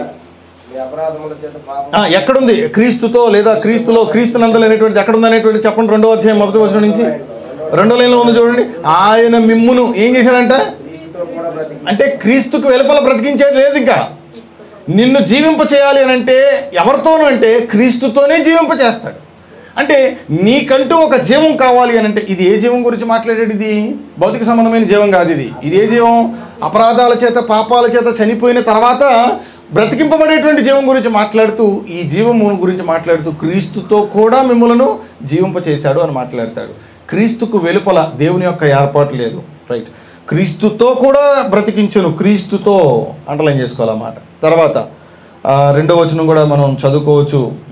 తర్వాత 4వ వచనం చదువుతున్నాను. ఆయనను దేవుడు కరుణా సంపన్నుడై ఉండి మన అపరాధముల చేత చచ్చిన వారమైనప్పుడు సైతం మన ఎడలు చూపిన తన మహాప్రేమ చేత మనలను క్రీస్తుతో కూడా బ్రతికించాడు. ఆయన క్రీస్తుతో కూడా బ్రతికించాడు, క్రీస్తుతో కూడా మనలను దీవించాడు అనేటువంటిది మనం అక్కడ ఆలోచన చేస్తున్నాం. తర్వాత కృపచేత మీరు రక్షింపబడి ఉన్నారు. మళ్ళీ 6వ వచనంలో క్రీస్తు యేసు నందు ఆయన మనకు చేసిన ఉపకారం ద్వారా, దేవుడు మనకు చేసే ఉపకారాలని ఎవరి ద్వారా చేస్తున్నాడు? క్రీస్తు యేసు నందు మాత్రమే చేస్తున్నాడు, యేసు క్రీస్తు నందు మాత్రమే. తర్వాత ఇంకొక వచనం కూడా చదువుకో, 7వ వచనం కూడా చదవండి. క్రీస్తు యేసు నందు మనల్ని ఆయనతో కూడా లేపి. అర్థమవుతుందండి? మనల్ని లేపాలన్నా, మనకు జీవం ఇవ్వాలన్నా, మనల్ని బ్రతికించాలన్నా, మనల్ని దీవించాలన్నా, మనకు విడుదల కలుగు చేయాలన్నా, మనకు విమోచన దయచేయాలన్నా, మన జీవితంలో ఆత్మ సంబంధమైన ఆశీర్వాదం ఏం చేయాలన్నా అది ఎవరి ద్వారా ఇస్తున్నాడు దేవుడు అని అంటే క్రీస్తు ద్వారానే ఇస్తున్నాడు. క్రీస్తుకు వెలుపల, క్రీస్తుకు బయట దేవుని యొక్క ఆశీర్వాదాలు లేవు. క్రీస్తుని కాదని నువ్వు ప్రక్కకు వెళ్తే, క్రీస్తుని కాదని నువ్వు వెలుపలకు వెళ్తే దేవుడు నిన్ను ఆశీర్వదిస్తాడు అని అనుకోవడం అనేది నీ భ్రమ మాత్రమే. క్రీస్తునందు ఉన్నటువంటి వారికి మాత్రమే ఈ ఆశీర్వాదాలు. 2వ భాగం చెప్పినప్పుడు నేను మీకు చెప్పాను క్రీస్తునందు అంటే ఏంటి అనేటువంటిది నేను మీకు చెప్పాను. క్రీస్తునందు అంటే ఏంటి? క్రీస్తునందు అనగా ఆయన శరీరమునందు, శరీరము అనగా ఆయన సంఘమునందు, క్రీస్తునందు అనగా క్రీస్తు సంఘమునందు అనేటువంటిది మనం 2వ భాగంలో చూసాం. క్రీస్తునందు అనగా క్రీస్తు శరీరమునందు, క్రీస్తునందు అనగా క్రీస్తు సంఘమునందు. ఆయన శరీరముందు అంటే సంఘమునందు. కేవలం క్రీస్తు సంఘమునందు మాత్రమే, క్రీస్తులో, క్రీస్తు ద్వారా, క్రీస్తునందు, ఆయన యందు, ప్రియుని యందు, క్రీస్తునందు అని ఎన్నిసార్లు మాట్లాడాడు? ఎందుకు అని అంటే కేవలము క్రీస్తునందు మాత్రమే, క్రీస్తు సంఘమునందు మాత్రమే దేవుడు ఆత్మ సంబంధమైనటువంటి వరములను, ఆత్మ సంబంధమైనటువంటి దీవెనలను, ఏర్పాటును దేవుడు అనుగ్రహించాడు తప్ప క్రీస్తుకు వెలుపల, క్రీస్తుకు బయట దేవుని యొక్క ఏర్పాటు లేదు అనేటువంటిది మనం చూస్తున్నాం. ఇక ఈ ఏర్పాటు ఎట్లా ఉంటుంది అని అంటే కేవలము కృపచేత మాత్రమే. అదే మనం చదువుకున్నాం 2వ అధ్యాయము 5-6 వచనాల్లో మనం చదువుకుంటే ప్రేమ చేత మనల్ని బ్రతికించాడు, కృపచేత మనల్ని రక్షించాడు అనేటువంటిది మనం చూసాం. మనలో ఏ మంచి లేదు, మనలో ఏ గొప్పతనం లేదు. దేవుడు మనలను ఏర్పాటు చేసుకుంది కేవలము ఆయన ప్రేమ చేత. ఉదాహరణకి ఇప్పుడు ఈ ఊరికి కలెక్టర్గా ఎవరినైనా ఏర్పాటు చేసుకోవాలి. ఎవరిని ఏర్పాటు చేస్తారు కలెక్టర్గా? ఈ జిల్లాకి కలెక్టర్గా ఎవరిని ఏర్పాటు చేస్తారు? ఎటువంటి వారిని ఏర్పాటు చేస్తారు అంటే బాగా చదువుకున్నవాడిని, బాగా తెలివితేటలు ఉన్నవాడిని, బాగా జ్ఞానం ఉన్నవాడిని ఏర్పాటు చేసుకుంటారు. అంతేనా? ఎగ్జామ్ పెట్టి మళ్ళీ వాళ్ళల్లో మెరిట్గా ఉన్నటువంటి వాడిని తీసుకుని ఏర్పాటు చేసుకుంటారు. అవునా? అంతేనా? ఎప్పుడైనా అంతే కదా. మరి మనల్ని ఎలా ఏర్పాటు చేసుకున్నాడు? మనం కూడా బాగా చదువుకున్నామని కాదా? మనం కూడా బాగా డబ్బున్న వాళ్ళమని కాదా? మరి దేన్ని ఎలా ఏర్పాటు చేసుకున్నాడు? మనల్ని ఎలా ఏర్పాటు చేసుకున్నాడు? ఇప్పుడు మీరు చదువుకున్నారు ఎఫెసీ పత్రిక 2వ అధ్యాయంలో 5-6 వచనాలు మీరు చదువుకున్నారు. కేవలం ప్రేమ చేత ఆయన క్రీస్తులో మనలను ఏర్పరుచుకున్నాడు. ప్రేమ, దేవుని యొక్క ప్రేమ. ఇక ఈ ప్రేమ ఎలాంటి ప్రేమ అంటే మీరు గమనించండి. ఆంధ్రప్రదేశ్లో జనాభా ఎంత? 5 కోట్ల మంది సుమారుగా. 5 కోట్ల మందిలో దేవుడు ఎంతమందిని ఏర్పాటు చేసుకున్నాడు? ఆశ్చర్యంగా ఉందా? 100 కోట్ల మంది భారతదేశ జనాభాలో ఎంతమందిని ఏర్పాటు చేసుకున్నాడు దేవుడు? క్రీస్తులో ఏర్పరచబడినటువంటి వాళ్ళు ఎంతమంది? మత్తయి సువార్త 22వ అధ్యాయంలో మనం చదువుకున్నట్లుగా కొంతమంది ఏర్పరచబడిన వాళ్ళైతే ఈ ఉన్న ఆంధ్రప్రదేశ్లో ఉన్నటువంటి 5 కోట్ల మంది తెలుగు ప్రజల్లో ఎంతమందిని దేవుడు ఏర్పాటు చేసుకున్నాడు? ఎవరు ఏర్పరచబడినటువంటి వాళ్ళు? ఆత్మ సంబంధమైనటువంటి ఆశీర్వాదాలను పొందుకోవడానికి దేవుడు ఏర్పాటు చేసుకున్నటువంటి వాళ్ళలో ఎవరున్నారు ఈ రోజున అనేటువంటిది మనం ఆలోచన చేయాలి. ప్రేమ చేత ఆయన క్రీస్తులో మనల్ని ఏర్పాటు చేసుకున్నాడు. కేవలం కృప చేత ఆయన ఏర్పాటు చేసుకున్నాడు. ఇందులో మన గొప్పతనం ఏమీ లేదు. ఆ మాట కూడా అక్కడే అంటాడు చూడండి 8వ వచనంలో. చూడండి ఆ మాట 8వ వచనంలో అంటాడు, 2వ అధ్యాయం 8వ వచనంలో, మీరు విశ్వాసం ద్వారా కృపచేతనే రక్షించబడి ఉన్నారు. అసలు ఇది మీ వలన కలిగినదే కాదు, ఇది దేవుని యొక్క వరమే, అది క్రియల వలన కలిగినది కాదు గనక ఎవడును అతిశయపడ్డానికి అసలు వీలే లేదు. ఇగో నేను గొప్పవాడిని కాబట్టి దేవుడు నన్ను ఎన్నుకున్నాడు అనుకోవడానికి లేదు. దేవుని ఏర్పాటు ఎలా ఉంటుందో తెలుసా మీకు? దేవుని ఏర్పాటు ఎలా ఉంటుంది? దేవుడు తన ప్రజల్ని పరిపాలించడానికి ఒక రాజుని ఎన్నుకుందామని అనుకున్నాడు. ఎవరిని ఎన్నుకున్నాడు రాజుగా? బాగా హైట్ ఉన్నటువంటి వ్యక్తిని, చెప్పండి, బాగా బలం ఉన్నటువంటి వ్యక్తిని, బాగా యుద్ధ నైపుణ్యం ఉన్నటువంటి వ్యక్తిని ఎవరిని ఎన్నుకున్నాడు? చదివేద్దామా? సమూయేలు 2వ గ్రంథం. ఎవరిని ఎన్నుకున్నాడు ఒకసారి చూడండి. సమూయేలు 1వ గ్రంథం, క్షమించాలి, సమూయేలు 1వ గ్రంథంలో దేవుడే కనుక ఏర్పాటు చేసుకోవాలనుకుంటే, దేవుడే కనుక ఎన్నుకోవాలి అనుకుంటే ఎలా ఎన్నుకుంటాడు అనేటువంటిది ఒక ఎగ్జాంపుల్ మనం చూసేద్దాం. చూడండి, సమూయేలు 1వ గ్రంథం 16వ అధ్యాయం, అక్కడ కొన్ని వచనాలు మనం చదివేద్దాం. చూడండి, సమూయేలు 1వ గ్రంథం 16వ అధ్యాయం. ఎక్కడి నుంచి చదువుదామంటే 6వ వచనం నుంచి చదివేద్దాం. 6వ వచనం, 16వ అధ్యాయము 6వ వచనం చదువుదాం. వారు వచ్చినప్పుడు అతడు ఏలియాబును చూచి నిజముగా యెహోవా అభిషేకించినటువంటి వాడు ఆయన ఎదుట నిలిచి ఉన్నాడని అనుకున్నాడు. అయితే యెహోవా సమూయేలుతో ఇలాగ చెప్పాడు. ఏమని చెప్పాడు? అతని రూపమును అతని ఎత్తును లక్ష్య పెట్టకము. మనుషులు లక్ష్య పెట్టు వాటిని యెహోవా లక్ష్య పెట్టడు. నేను అతన్ని త్రోసివేసి ఉన్నాను. మనుషులు పై రూపమును లక్ష్య పెట్టుదురు కానీ యెహోవా దేని లక్ష్య పెడతాడు? అంటే దేవుడు ఎవరినైనా ఏర్పాటు చేయాలనుకుంటే దేని చూసి ఏర్పాటు చేస్తాడు? నీ బ్యాక్గ్రౌండ్ బట్టి చూసి కాదు, నీ బాబు ఎవరు, నీ తాత ఎవరు అనే దాన్ని బట్టి కాదు, మీది ఏ ఊరు అనే దాన్ని బట్టి కాదు, నువ్వేం చదివావు అనే దాన్ని బట్టి కాదు, నీ హైట్ ఎంత, నీ వెయిట్ ఎంత అనే దాన్ని బట్టి కాదు, నీ డిగ్రీలు ఏంటి, నీ పోస్ట్ గ్రాడ్యుయేషన్, నీ పిహెచ్డి, డాక్టరేట్ల గురించి కాదు, నీకు డబ్బు ఎంత ఉంది, నీకు ఆస్తి ఎంత ఉంది, నీకు అందం ఎంత ఉంది అనే దాన్ని బట్టి కాదు, నీ వెనకమాల ఎంతమంది ఫాలోవర్స్ ఉన్నారనే దాన్ని బట్టి కాదు. మరి దేన్ని బట్టి నిన్ను సెలెక్ట్ చేస్తాడు అని అంటే, అతని రూపమును అతని ఎత్తును లక్ష్య పెట్టకము. మనుషులు లక్ష్య పెట్టు దాన్ని యెహోవా లక్ష్య పెట్టడు. నేను అతన్ని త్రోసివేసి ఉన్నాను. మనుషులైతే పై రూపాన్ని లక్ష్య పెడతారు కానీ యెహోవా హృదయమును లక్ష్య పెడతాడు. అప్పుడు యెషయా ఏం చేశాడంటే రెండోవాడిని పిలిచాడు, అబీనాదామును పిలిచాడు. ఫస్ట్ ఏమో ఏలియాబును పిలిచాడు, అవలా. రెండోదేమో అబీనాదామును పిలిచాడు. పిలిచి సమూయేలు ఎదుటికి అతను రప్పించినప్పుడు యెహోవా నేను ఇతన్ని కోరుకోలేదు అని చెప్పేశాడు. ఫస్ట్ బాగా ఎత్తుగా ఉన్నటువంటి వ్యక్తిని, బాగా అందంగా ఉన్నటువంటి వ్యక్తిని తీసుకొస్తే ఆ వ్యక్తిని దేవుడు కోరుకోలేదు. రెండవ వ్యక్తిని తీసుకొస్తే రెండో వ్యక్తిని దేవుడు కోరుకోలేదు. ఆ తర్వాత వచనం చూద్దాం, 9వ వచనం. అప్పుడు యెషయి షమ్మాను, మూడోవాడిని షమ్మాను పిలవగా అతడు అంటున్నాడు యెహోవా ఇతన్ని కోరుకోలేదు. అట్లాగూ యెషయి ఏం చేశాడంటే తన 7 కుమారులను సమూయేలు ఎదుటికి పిలవగా సమూయేలు యెహోవా వీరిని కోరుకొనలేదు అని చెప్పారంట. ఎంతమందిని తీసుకొచ్చాడు వరుసనే యెషయి? 7 పట్టుకొచ్చాడు, ఒకరి తర్వాత ఒకరిని. ఫస్ట్ ఎవరిని పట్టుకొచ్చాడు? 7లో ఫస్ట్ ఎవరిని పట్టుకొచ్చాడంటే బాగా హైట్, బాగా మంచి రూపం కలిగినటువంటి వ్యక్తిని తీసుకొచ్చి నుంచోబెట్టాడు. ఇతన్నే దేవుడు రాజుగా ఎన్నుకుంటాడేమోనని. అలా వరుసని 7 తీసుకొని వచ్చాడు. 7 దేవుడు ఎన్నుకోలేదు. పైగా యెహోవా వీరిని కోరుకొనలేదని చెప్పాడు. 11వ వచనంలో నీ కుమారులందరూ ఇక్కడే ఉన్నారా అని యెషయిని అడగగా అతడు ఇంకనో కడసారి వాడు ఒకడున్నాడు, అయితే వాడు ఏం చేస్తున్నాడు? గొర్రెలు కాసుకుంటున్నాడు అని చెప్పాడు. అందుకు సమూయేలు నీవు వాని పిలువనంపుము, అతడు ఇక్కడికి వచ్చే వరకు మనం కూర్చుందామని యెషయాతో చెప్పగా అతడు వాని పిలువనంపించి లోపలికి తోడుకొని వచ్చెను. అతడు ఎర్రని వాడును చక్కని నేత్రములు గలవాడును చూచుటకు సుందరమైన వాడునై ఉండును. అతడు రాగానే నేను కోరుకున్నవాడు ఇతడే, నీవు లేచి వారిని అభిషేకించమని యెహోవా సెలవీయగా. దేవుడు ఎవరిని కోరుకుంటాడు అనంటే యుద్ధంలో నైపుణ్యం కలిగినటువంటి వాడిని కోరుకుంటాడేమోనని మీరు అనుకోవచ్చు. లేకపోతే ప్రజలు లక్ష్య పెట్టేవాడిని దేవుడు కూడా లక్ష్య పెడతాడేమో అని మీరు అనుకుంటారేమో. కాదు, దేవుడి ఏర్పాటు వేరేగా ఉంటుంది. దేవుడి ఏర్పాటు ప్రత్యేకంగా ఉంటుంది. దేవుని యొక్క సెలక్షన్ లేకపోతే దేవుని యొక్క కోరిక లేదా దేవుని యొక్క ఎన్నిక సపరేట్గా ఉంటుంది, మనుషులు ఎన్నుకున్నట్టు ఉండదు. ఇప్పుడు ఇక్కడ ఉన్నటువంటి వాళ్ళు సంఘ పెద్దలుగా 2 నియమించాలనుకుంటున్నాను. ఇవాళ ఎవరు నియమిద్దాము అని మిమ్మల్ని అడిగాను అనుకోండి, ఇది ఇటువైపు ఉన్నటువంటి వాళ్ళందరూ, ఇది ఈ వరుసలో ఉన్నటువంటి వాళ్ళలో ఒక 2 నియమించాలి సంఘ పెద్దలు. కానీ ఎవరు నియమిస్తారు? మిమ్మల్ని అడుగుతున్నామ్మా, ఎవరు నియమిస్తారు? కొంచెం చెప్పండి, మీ మనసులో ఉన్న చెప్పండి. అన్నీ నా చేతి చెప్పిస్తారా? చెప్పాలి. ఇళ్లలో గవర్నమెంట్ ఉద్యోగం ఎవరికి ఉందో ఫస్ట్ వాళ్ళని చూడాలా, లేకపోతే బాగా మేడలు మిద్దెలు ఆస్తులు అంతస్తులు ఎవరికి ఉన్నాయో వాళ్ళని చూడాలా? చెప్పండి.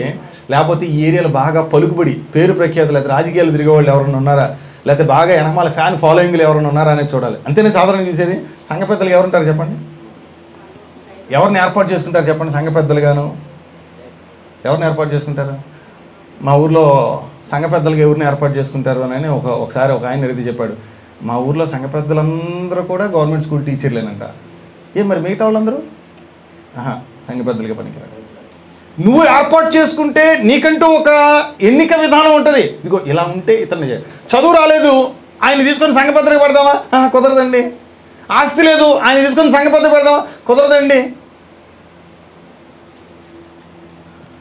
అసలు ఏమాత్రం వాక్య పరిజ్ఞానం లేకపోయినా, ఏమాత్రం కూడా అసలు బైబిల్లో అపోస్తల కార్యాల గ్రంథం ఎక్కడుందో కూడా తీయడం సరిగ్గా రాకపోయినా కూడా ఆ మనిషిని ఏం చేస్తారు చెప్పండి? సంఘ పెద్దగా పెట్టేస్తారు. దేనికి? ఏముంది ఆయనకి? ఏం చూశారు ఆయనలో? ఏం చూశారంటే ఏదో ఆస్తి ఉందనో, లేకపోతే పలుకుబడి ఉందనో, లేకపోతే ఏదో వాళ్ళ కుటుంబంలో వాళ్ళ తండ్రులు తాతలు ఇక్కడ ఉన్నదానికి ఏదో సహాయం చేశారనో, ఇదేదో బిల్డింగ్ కట్టించారనో, డబ్బులు ఉన్నాయనో, ఏదో ఒక కారణం. దాంతో ఏం చేస్తారంటే మనుషులు ఏర్పరచుకునేటువంటి విధానం అట్లా ఉంటుంది. మనుషులు లక్ష్య పెట్టేదాన్ని దేవుడు లక్ష్య పెట్టాడు. దేవుడు పై రూపమును లక్ష్య పెట్టేవాడు కాదు. సమూయేలుతో చెప్పాడు, ప్రవక్తతో చెప్పాడు. ఏమని చెప్పాడంటే, నీవు పై రూపమును లక్ష్య పెట్టద్దు, హృదయములను గమనించేటువంటి వాడిని నేను, హృదయములను పరిశీలించేటువంటి వాడిని నేను. నీవు హృదయములో దేవుని కొరకు నువ్వు చోటు ఇవ్వగలిగితే దేవుడు నిన్ను ఏర్పాటు చేసుకోవడానికి సిద్ధంగా ఉంటాడు అనేది గుర్తుపెట్టుకోవాలి. నీ హృదయంలో దేవునికి చోటు లేకోకుండా కేవలం ఏదో కొంత సమయం మాత్రమే అందరికీ ఇచ్చినట్టుగా దేవుని కూడా కొంత సమయం ఇచ్చేటువంటి వాడిగా నీవు ఉంటే నీవు దేవుని ఎన్నికలో నీవు ఉండలేవు. గమనించుకో. నీ హృదయంలో నీవు దేవునికి చోటు ఇచ్చినప్పుడు మాత్రమే దేవుని ఏర్పాటులో నీకు చోటు ఉంటుంది. నీ హృదయంలో చోటు లేనంత వరకు దేవుని యొక్క ఏర్పాటును చూడలేవు. చూడండి, దావీదు గొర్రెలు కాచుకునేటువంటి వాడిగా ఉన్నాడు, అయినా కూడా దేవుడు అతన్ని కోరుకున్నాను. ఆ మాట చూడండి ఎంత బాగుంటుందో. నేను కోరుకున్నవాడు ఇతడే. ఎవరు నేను కోరుకున్నాను అని అంటే, ఎవరు నేను కోరుకున్నానంటే హృదయములను ఎరిగినటువంటి దేవుడు, హృదయములను లక్ష్య పెట్టేటువంటి దేవుడు దావీదును ఎన్నుకున్నాడు, దావీదును కోరుకున్నాడు, దావీదును ఏర్పరచుకున్నాడు, దావీదును ప్రత్యేకపరచుకున్నాడు. దేని కొరకు అంటే తన పని చేయడం కొరకు. దేవుడు చాలామందిని ఏర్పాటు చేసుకున్నాడు. ఎవరెవరిని ఏర్పాటు చేసుకున్నారో కొన్ని రెఫరెన్స్లు మనం చదివేసుకుంటూ మనం ముందుకు వెళ్ళిపోదాం. ద్వితీయోపదేశ కాండంలో ఒక మాట చదువుకుందాం. చూడండి, ద్వితీయోపదేశ కాండం 6వ అధ్యాయంలో దేవుడు ఏర్పాటు చేసుకున్నటువంటి వాళ్ళ పరిస్థితులు ఎట్లా ఉంటాయో ఒకసారి మనం ఆలోచన చేద్దాం. కొన్ని వచనాలు చదివేద్దాం. ద్వితీయోపదేశ కాండము 6వ అధ్యాయము ఎక్కడి నుంచి చదువుదామంటే 4వ వచనం నుంచి చదివేద్దాం. మన దేవుడైన యెహోవా అద్వితీయుడగు యెహోవా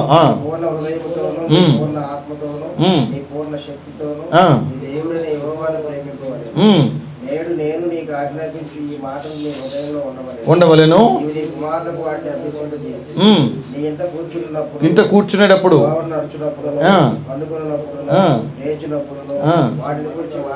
వాటిని గురించి నువ్వు మాట్లాడాలి, సూచనగా వాటిని చేతికి కట్టుకోవాలి. నీ ఇంట ద్వారబంధముల మీదను నీ గౌనుల మీదను వాటిని వ్రాయవలెను. నీ దేవుడైన యెహోవా నీ పితరులైన అబ్రహాము, ఇస్సాకు, యాకోబుతో చేసిన ప్రమాణమును బట్టి, వాళ్ళందరూ ఏర్పరచబడినటువంటి వాళ్ళు, వాళ్ళని బట్టి ఆ ప్రమాణమును బట్టి ఆ దేశంలో ప్రవేశపెట్టి నీవు కట్టని గొప్ప మంచి పురములను, నీవు నింపని మంచి ద్రవ్యముల చేత నింపబడిన ఇళ్లను, నీవు త్రవ్వకపోయినా కూడా త్రవ్వబడిన బావులను, నీవు నాటని ద్రాక్ష తోటలను, ఒలివ తోటలను నీకు ఇచ్చిన తర్వాత నీవు తిని తృప్తి పొందినప్పుడు. ఏమండి, దేవుడు ఏర్పాటు చేసుకున్నటువంటి వాళ్ళకి దేవుడు ఏమేమి ఇస్తున్నాడో ఒకసారి మనం అక్కడ చూస్తున్నాం. ఏమి ఇస్తున్నాడంట? వాళ్ళు తవ్వాల్సిన అవసరం లేదు, వాళ్ళు తవ్వుకోకుండానే బావులు, ఆ తర్వాత వాళ్ళు నింపుకోకుండానే ద్రవ్యముల చేత నింపబడిన ఇళ్ళు, వారు త్రవ్వకపోయినా త్రవ్వబడినటువంటి బావులు, వాళ్ళు నాటకపోయినా నాటబడినటువంటి ద్రాక్ష తోటలు, ఒలివ తోటలు, వీటన్నిటినీ కూడా దేవుడు వారిని తృప్తిపరచడం కోసం ఇస్తున్నాడు. ఎందుకు ఇస్తున్నాడు అని అంటే దేవుడు వాళ్ళని ఏర్పాటు చేసుకున్నాడు. ఇశ్రాయేలు ప్రజలను దేవుడు ఏర్పరచుకున్నాడు. ఆ మాట చదువుకుందాం. చూడండి, 7వ అధ్యాయంలో కూడా ఆ మాట చదువుకుంటాం. ఒకసారి రండి, 7వ అధ్యాయము 6వ వచనం కూడా చదువుకుందాం. 7వ అధ్యాయము 6వ వచనంలో, నీవు నీ దేవుడైన యెహోవాకు ప్రతిష్ఠిత జనము, నీ దేవుడైన యెహోవా భూమి మీద ఉన్న సమస్త జనముల కంటే నిన్ను ఎక్కువగా ఎంచి నిన్ను తనకు స్వకీయ జనముగా ఏర్పరచుకున్నాడు. అది అలా ఏర్పరచుకున్నాడు కాబట్టి దేవుడు వాళ్ళకి ఏమిస్తున్నాడు? వాళ్ళు నాటకపోయినా ఆ ద్రాక్ష తోట ఫలాలు వాళ్ళకి అనుగ్రహిస్తున్నాడు, వాళ్ళు తవ్వకపోయినా ఆ బావి యొక్క ఫలాలు వాళ్ళకి అనుగ్రహిస్తున్నాడు, వాళ్ళు ఏమీ చేయకపోయినా వారికి దేవుడు తృప్తిపరుస్తున్నాడు వాళ్ళని. ఎందుకనంటే దేవుడు వాళ్ళని ఏం చేశాడంటే ఏర్పరచుకున్నాడు. ఎలా ఏర్పరచుకున్నాడో చెప్పాడు. చూడండి అక్కడ 7వ వచనంలో, మళ్ళీ చదువుతాను. మీరు సర్వజనముల కంటే విస్తార జనమని యెహోవా మిమ్మును ప్రేమించి మిమ్మల్ని ఏర్పరచుకొనలేదు. సమస్త జనముల కంటే మీరు లెక్కకు తక్కువే కదా. అంటే దేవుని క్యాలిక్యులేషన్స్ ఎలా ఉంటాయో మీకు తెలియాలి. ఏంటి దేవుని క్యాలిక్యులేషను? ఇందాక సమూయేలు గ్రంథంలో కూడా చూశారు. ఏంటి ఆయన క్యాలిక్యులేషను? పై రూపమును చూసేవాడు కాదు ఆయన క్యాలిక్యులేషన్. మరి ఏం చూస్తాడు? హృదయాన్ని చూస్తాడు. అక్కడ ఒక క్యాలిక్యులేషన్ చూస్తాడు, ఇక్కడ ఇంకో క్యాలిక్యులేషన్ చూస్తున్నాం. ఏంటి క్యాలిక్యులేషన్? చూడండి 7వ వచనంలో, మీరు సర్వజనముల కంటే విస్తార జనమని యెహోవా మిమ్మల్ని ఏర్పరచుకోవాలా. మీరు లెక్కకు తక్కువే, కానీ దేవుడు మిమ్మల్ని ఏం చేశాడు? ఏర్పరచుకున్నాడు. అంటే దేవుడు ఏర్పరచుకోవాలి అని అంటే ఎవరిని ఏర్పాటు చేసుకుంటాడు? లెక్కకి గొప్ప వాళ్ళని కాదు దేవుడు ఏర్పాటు చేసుకునేది. ఎవరిని ఏర్పాటు చేసుకుంటాడు? నువ్వు లెక్కకు తక్కువైనా పర్వాలేదు కానీ నువ్వు కరెక్ట్గా ఉండాలి, నువ్వు కరెక్ట్గా ఉండాలి, అప్పుడు నేను దేవుడు ఏర్పాటు చేసుకుంటాడు. అర్థమైనా? బలవంతులను సిగ్గుపరచడానికి దేవుడు ఎవరిని ఏర్పాటు చేసుకుంటాడు? బలహీనులను ఏర్పాటు చేసుకుంటాడు. ఓకేనా? అది మనం పత్రికలో కూడా మనం చదువుకుంటాం. చూడండి అక్కడ 7వ అధ్యాయం 6-7 వచనాలు మనం చదువుతున్నాం. ద్వితీయోపదేశ కాండంలో 6-7 వచనాలు. నీవు నీ దేవుడైన యెహోవాకు ప్రతిష్ఠిత జనము, నీ దేవుడైన యెహోవా భూమి మీద ఉన్న సమస్త జనముల కంటే నిన్ను ఎక్కువగా హెచ్చించి, నిన్ను ఎక్కువగా ఎంచి, నిన్ను తనకు స్వకీయ జనముగా ఏర్పరచుకున్నాడు. మీరు సర్వజనుల కంటే విస్తార జనమని యెహోవా మిమ్మల్ని ప్రేమించి ఏర్పరచుకొనలేదు. సమస్త జనముల కంటే మీరు లెక్కకు తక్కువే కదా. అయితే యెహోవా మిమ్ము ప్రేమించువాడు గనుకను, మీరు మీ తండ్రులకు చేసిన ప్రమాణమును నెరవేర్చువాడు గనుకను యెహోవా బాహుబలము చేత మిమ్మల్ని రప్పించి దాసుల గృహములో నుండి, ఐగుప్తు రాజైన ఫరో చేతిలో నుండి మిమ్మును విడిపించెను. కాబట్టి నీ దేవుడైన యెహోవా తానే దేవుడనియు, తన్ను ప్రేమించి తన ఆజ్ఞలను అనుసరించి నడుచుకుని వారికి తన నిబంధనను స్థిరపరచువాడును, 1000 తరముల వరకు కృపచూపువాడును, నమ్మదగిన దేవుడుననియు, తన్ను ద్వేషించే వారిలో ప్రతి వారిని బహిరంగముగా నశింపచేయుటకు వానికి దండన విధించువాడనియు నీవు తెలుసుకునవలెను. ఏం చెప్తున్నాడు అంటే, దేవుడు తన ప్రేమ చేత మిమ్మల్ని ఏర్పాటు చేసుకున్నాడు అని చెప్పాడు. ఇదే మాట ఎఫెసీ పత్రిక 2వ అధ్యాయంలో కూడా మీరు చదువుకున్నారు. 2:6లో కూడా ఇదే చదివాడు. ప్రేమ చేత ఆయన క్రీస్తులో మనలను ఏర్పరచుకున్నాడు. ఇక్కడ కూడా చెప్పాడు ద్వితీయోపదేశ కాండంలో, దేవుడు తన ప్రేమ చేత మిమ్మలను ఏర్పరచుకున్నాడు. మీరు బాగా విస్తారమైన జనమని కాదు దేవుడు మిమ్మల్ని ఏర్పాటు చేసుకుంది, కేవలం దేవుడు తన ప్రేమ చేత ఏర్పాటు చేసుకున్నాడు.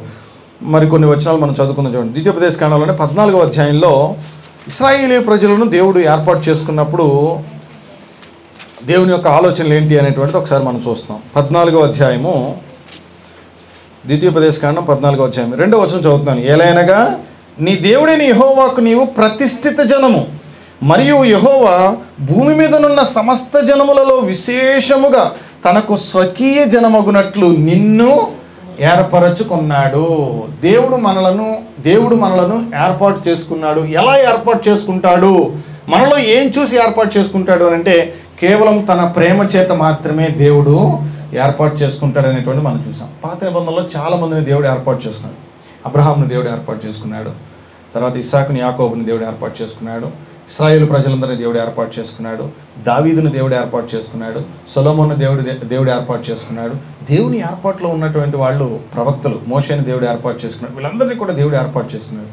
దేవుడు ఏర్పాటు చేయడానికి గల కారణం ఏంటంటే, పై రూపమును కాదు, మనుషులకు లక్ష్య పెట్టేవి కాదు, కేవలం హృదయంలో మాత్రమే దేవుడు చూస్తాడు అనేటువంటిది మనం నేర్చుకుంటున్నాం. నేను ఒక మాట చెప్తాను. యేసుక్రీస్తు ప్రభువారిని ఈ భూమి మీదకి పంపించాలని దేవుడు అనుకున్నాడు. ఈ భూమి మీదకి యేసుక్రీస్తు ప్రభువారు రావడానికి ఒక తల్లి గర్భం అవసరమైంది. మొత్తం భూలోకం అంతా చూస్తే ఒక వ్యక్తి ధన్యురాలుగా కనపడింది. ఎవరా వ్యక్తి? దయాప్రాప్తురాలు. దేవుడు తన పనిని భూమి మీద జరిగించడానికి ఒకరు దేవునికి అవసరం. ఎవరో ఒకరు అని చూస్తే ఆ రోజుల్లో తన పనిని నిర్వహించడానికి ప్రత్యేకపరచబడినటువంటి వారు, ఏర్పరచబడినటువంటి వారు కొందరు ఉన్నారు. ఈ మాట మీరు బైబిల్లో తరచుగా చదువుతారు. ఈ తరములో నీవే నిందారహితుడు. నోవహును చూసినప్పుడు ఈ తరంలో నువ్వే, దావీదుని చూసినప్పుడు ఈ తరంలో నువ్వే. ఒక వ్యక్తిని చూసినప్పుడు ఆ తరం మొత్తం మీద కూడా ఆ వ్యక్తి నిందారహితుడిగా కనపడుతున్నాడు. ఆ వ్యక్తి దేవునికి ఇష్టడుగా కనపడుతున్నాడు. దేవుడు ఏర్పాటు చేసుకునేటువంటి విధానంలో ఆ వ్యక్తులు కనపడుతున్నారు. మనం మన జీవితంలో కూడా దేవుని యొక్క ఏర్పాట్లో ఉండేంతగా మన జీవితాలు, మన హృదయాలు దేవునికి దగ్గర చేసుకోవాలి. దేవుడు చాలామందిని ఏర్పాటు చేసుకున్నాడు. అందులో క్రొత్త నిబంధనలో కూడా ఎవరెవరిని ఏర్పాటు చేసుకున్నాడో ఒకసారి చూసేద్దాము. ప్రభు అయినటువంటి యేసుక్రీస్తు వారిని దేవుడు ఏర్పరచుకున్నారు అనేటువంటి ఒక మాటను మనం చదువుకుందాం. యెషయా గ్రంథం 42వ అధ్యాయము. యేసుక్రీస్తు ప్రభువారిని గురించి ఒక ప్రవచనం ముందుగానే చెప్పబడింది. ఒకసారి చూద్దాం. చూడండి యెషయా గ్రంథం 42వ అధ్యాయము మొదటి వచనం చదివేద్దాం. మొదటి నుంచి కొన్ని వచనాలు చదువుకుందాం. చూడండి, 42వ అధ్యాయం మొదటి నుంచి కొన్ని వచనాలు. ఇదిగో నేను ఆదుకొను నా సేవకుడు, నేను ఏర్పరచుకొనిన వాడు, నా ప్రాణమునకు ప్రియుడు, అతని యందు నా ఆత్మను ఉంచి ఉన్నాను. ఎవరి గురించి మాట్లాడుతున్నాడు ఇక్కడ అంటే చూడండి, 3వ వచనంలో కూడా, నలిగిన రెల్లును ఆయన విరవడు, మకమక నాడుచున్న జనపనార వత్తిని అతడు ఆర్పడు. ఈ విషయాలన్నీ ఎవరి గురించి మాట్లాడుతున్నాడు అని అంటే ప్రభు అయిన యేసుక్రీస్తు వారి గురించి మాట్లాడుతున్నాడు. 2వ లైన్లో మనం చదువుతున్నాము, నేను ఏర్పరచుకునేటువంటి వాడు, నా ప్రాణమునకు ప్రియుడు. దేవుని చేత ఏర్పరచబడినటువంటి వాళ్ళు, ఆశీర్వదించబడినటువంటి వాళ్ళు. మత్తయి సువార్తలో కూడా ఇదే మాట మనం చదువుకుంటాం. చూద్దాం, మత్తయి సువార్త 12వ అధ్యాయము. ఒకసారి రండి, క్రొత్త నిబంధనలో చదువుకుందాం. మత్తయి సువార్త 12వ అధ్యాయము 18వ వచనం చదువుకుందాం. మత్తయి సువార్త 12వ అధ్యాయము 18వ వచనంలో, ఇదిగో ఈయన నా సేవకుడు, ఈయనను నేను ఏర్పరచుకుంటుని, ఈయన నా ప్రాణమునకు ఇష్టడైన నా ప్రియుడు, ఈయన మీద నా ఆత్మను ఉంచెదను. ఓకేనా? తర్వాత 20వ వచనంలో, విజయమందుటకు న్యాయ విధిని ప్రబలము చేయ వరకు ఈయన నలిగిన రెల్లును విరువడు, మకమకలాడుచున్న అవిసెనారను ఆర్పడు. ఏమండి, ఇవన్నీ మనం ఆల్రెడీ చదువుకున్నాం. ఎక్కడ చదువుకున్నాం? యెషయా గ్రంథం 42వ అధ్యాయంలో మనం చదువుకున్నాం. దాన్ని మత్తయి సువార్త 12వ అధ్యాయంలో మరలా ప్రస్తావించడం జరుగుతుంది క్రొత్త నిబంధనలో. ఎవరి గురించి మాట్లాడినటువంటి సందర్భం ఒకసారి చూద్దాం. చూడండి, 16వ వచనం చదువుతున్నాను. 12:16, ఆయన వారిని అందరినీ స్వస్థపరిచి తన్ను ప్రసిద్ధి చేయవద్దని వారికి ఆజ్ఞాపించాను, ప్రవక్త అయిన యెషయా ద్వారా చెప్పినది నెరవేరునట్లు ఇలాగూ జరిగిన. ప్రవక్త అయిన యెషయా ద్వారా చెప్పబడినట్లు అంటే 42వ అధ్యాయంలో చెప్పబడినట్లు ఇదిగో ఇదంతా కూడా జరిగిందని ఆ విషయాలన్నీ కూడా మనం చూస్తాం. మరొక మాట చదువుకుందాం. లూకాసు వార్తలో 9వ అధ్యాయంలో, లూకాసు వార్త 9వ అధ్యాయంలో ప్రభు అయిన యేసుక్రీస్తు వారి యొక్క ఏర్పాటును గురించి మనం చూస్తాం. లూకాసు వార్త 9వ అధ్యాయము 35వ వచనం చదువుతున్నాను. చూడండి, 9:35, మరియు ఈయన నేను ఏర్పరచుకొనిన నా కుమారుడు, ఈయన మాట వినుడని ఒక శబ్దము ఆ మేఘములో నుండి పుట్టెను. యేసుక్రీస్తు ప్రభు వారిని గురించి చెప్పబడినటువంటి మాట ఏంటంటే, ఈయన నేను ఏర్పరచుకున్నారు దేవుడు. ఇక్కడ నేను బి పాయింట్లో దేవుడు ఏర్పరచుకున్నవారు అన్న దగ్గర నేను మిగతా విషయాలు రాయట్లేదు, మీరు తర్వాత నోట్స్లో రాసుకోండి. దేవుడు ఎవరెవరిని ఏర్పాటు చేసుకున్నాడంటే, అబ్రహాం మొదలుకొని దేవుడు, ఆ తర్వాత ఇస్సాకును, యాకోబును, మోషేను, ఇశ్రాయేలీలను అందరినీ కూడా దేవుడు ఏర్పరచుకున్నాడు. అవన్నీ కూడా మీరు రెఫరెన్స్లు నోట్ చేసుకోండి. తర్వాత ముఖ్యంగా క్రొత్త నిబంధనలో మనం చూస్తున్నాము, దేవుడు యేసుక్రీస్తుని ఏర్పాటు చేసుకున్నాడు. ఇప్పుడు నేను మిమ్మల్ని అడుగుతున్నాను, యేసుక్రీస్తుని దేవుడు ఎందుకు ఏర్పాటు చేసుకున్నాడు? యేసుక్రీస్తు ఎందుకు వచ్చాడు ఈ భూమి మీదకి? ఒకటేనండి, సింపుల్ లాజిక్ గుర్తుపెట్టుకోండి. ఎవరైనా పుట్టేది భూమి మీద ఏదో సాధించడానికి పుడతాము అని అనుకుంటాడు. యేసుక్రీస్తు ప్రభువారి విషయంలో ఆయన మరణించడానికి పుట్టాడు. చాలామంది మరణించడానికి చాలా చాలా భయపడిపోతాడు. మరణం అంటే చాలా భయం. మరణాన్ని తప్పించుకోవడానికి, మరణాన్ని దూరం చేయడానికి ఎన్నో ప్రయాసపడుతుంటారు. యేసుక్రీస్తు ప్రభువారు ఒక్కరే, ఆయన పుట్టిందే దేనికోసం అని అంటే మనుషుల కోసం. మరణించడానికి ఆయన పుట్టాడు, చనిపోవడానికి ఆయన పుట్టాడు. అది చాలా గొప్ప ఆలోచించవలసినటువంటి విషయం. దేవుడు ఏర్పరచుకున్నటువంటి యేసుక్రీస్తు ప్రభువారి గురించి మనం చూస్తున్నాం. దేవుడు ఏర్పరచుకున్నటువంటి దేవుని యొక్క కుమారుడు ఆయన. మరియు ఈయన నేను ఏర్పరచుకొనిన నా కుమారుడు, ఈయన మాట వినుడని ఒక శబ్దము ఆ మేఘములో నుండి పుట్టెను. యేసుక్రీస్తు వారిని గురించినటువంటి మాట. మరొక మాట కూడా చదువుకుందాం. చూడండి, లూకాసు వార్త 23వ అధ్యాయము, లూకాసు వార్త 23వ అధ్యాయము 35వ వచనం చదువుకుందాం. 23:35, త్రోవలో జరిగిన సంగతులను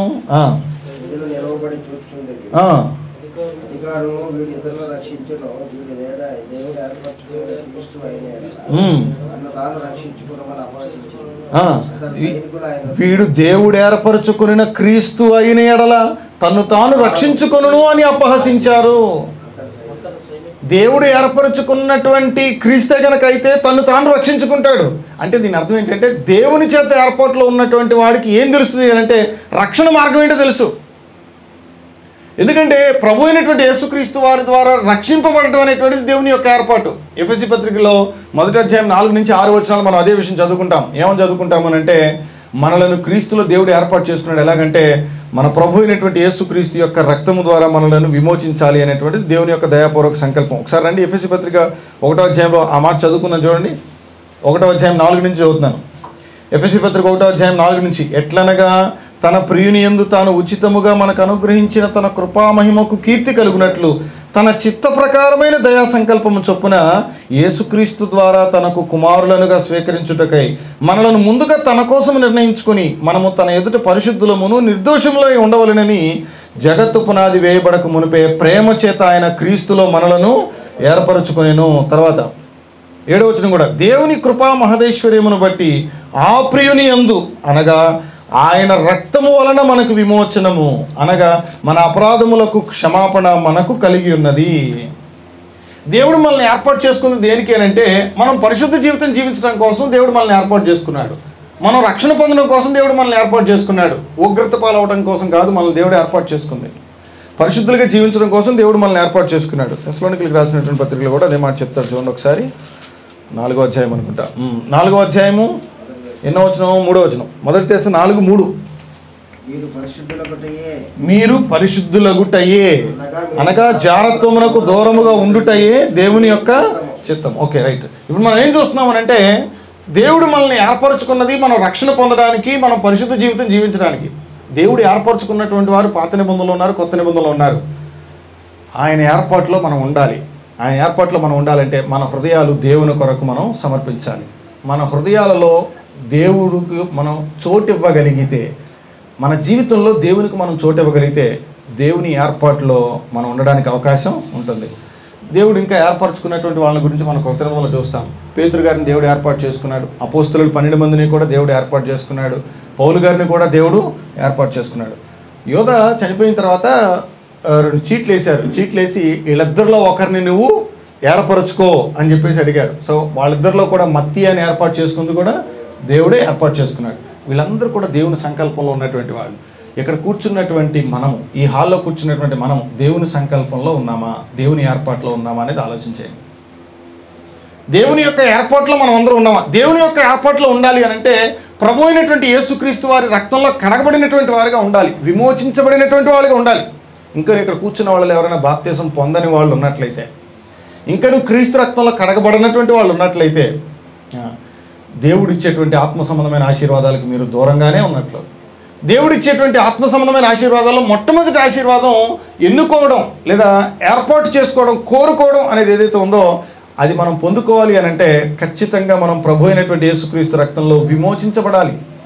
ఆయన రక్తంలో మనం కడగబడాలి. అప్పుడు మాత్రమే మనము దేవుని యొక్క ఏర్పాటులో ఉండేదానికి అవకాశం ఉంటుంది.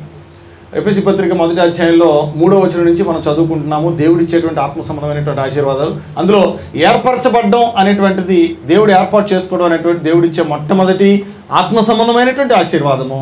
అది దేవుని చేత ఏర్పరచబడేటువంటిది. ప్రభువైన యేసుక్రీస్తు వారి ద్వారా యేసుక్రీస్తులో, యేసుక్రీస్తు నందు ఏర్పరచబడేటువంటి దీవెనది. యేసుక్రీస్తుకు వెలుపల బయట దేవుని యొక్క ఏర్పాటు ఏమీ లేదు. ఆయన ఎవరిని ఏర్పాటు చేసుకుంటున్నాడు అని అంటే విశ్వాసులైనటువంటి వారిని ఏర్పాటు చేసుకుంటున్నాడు.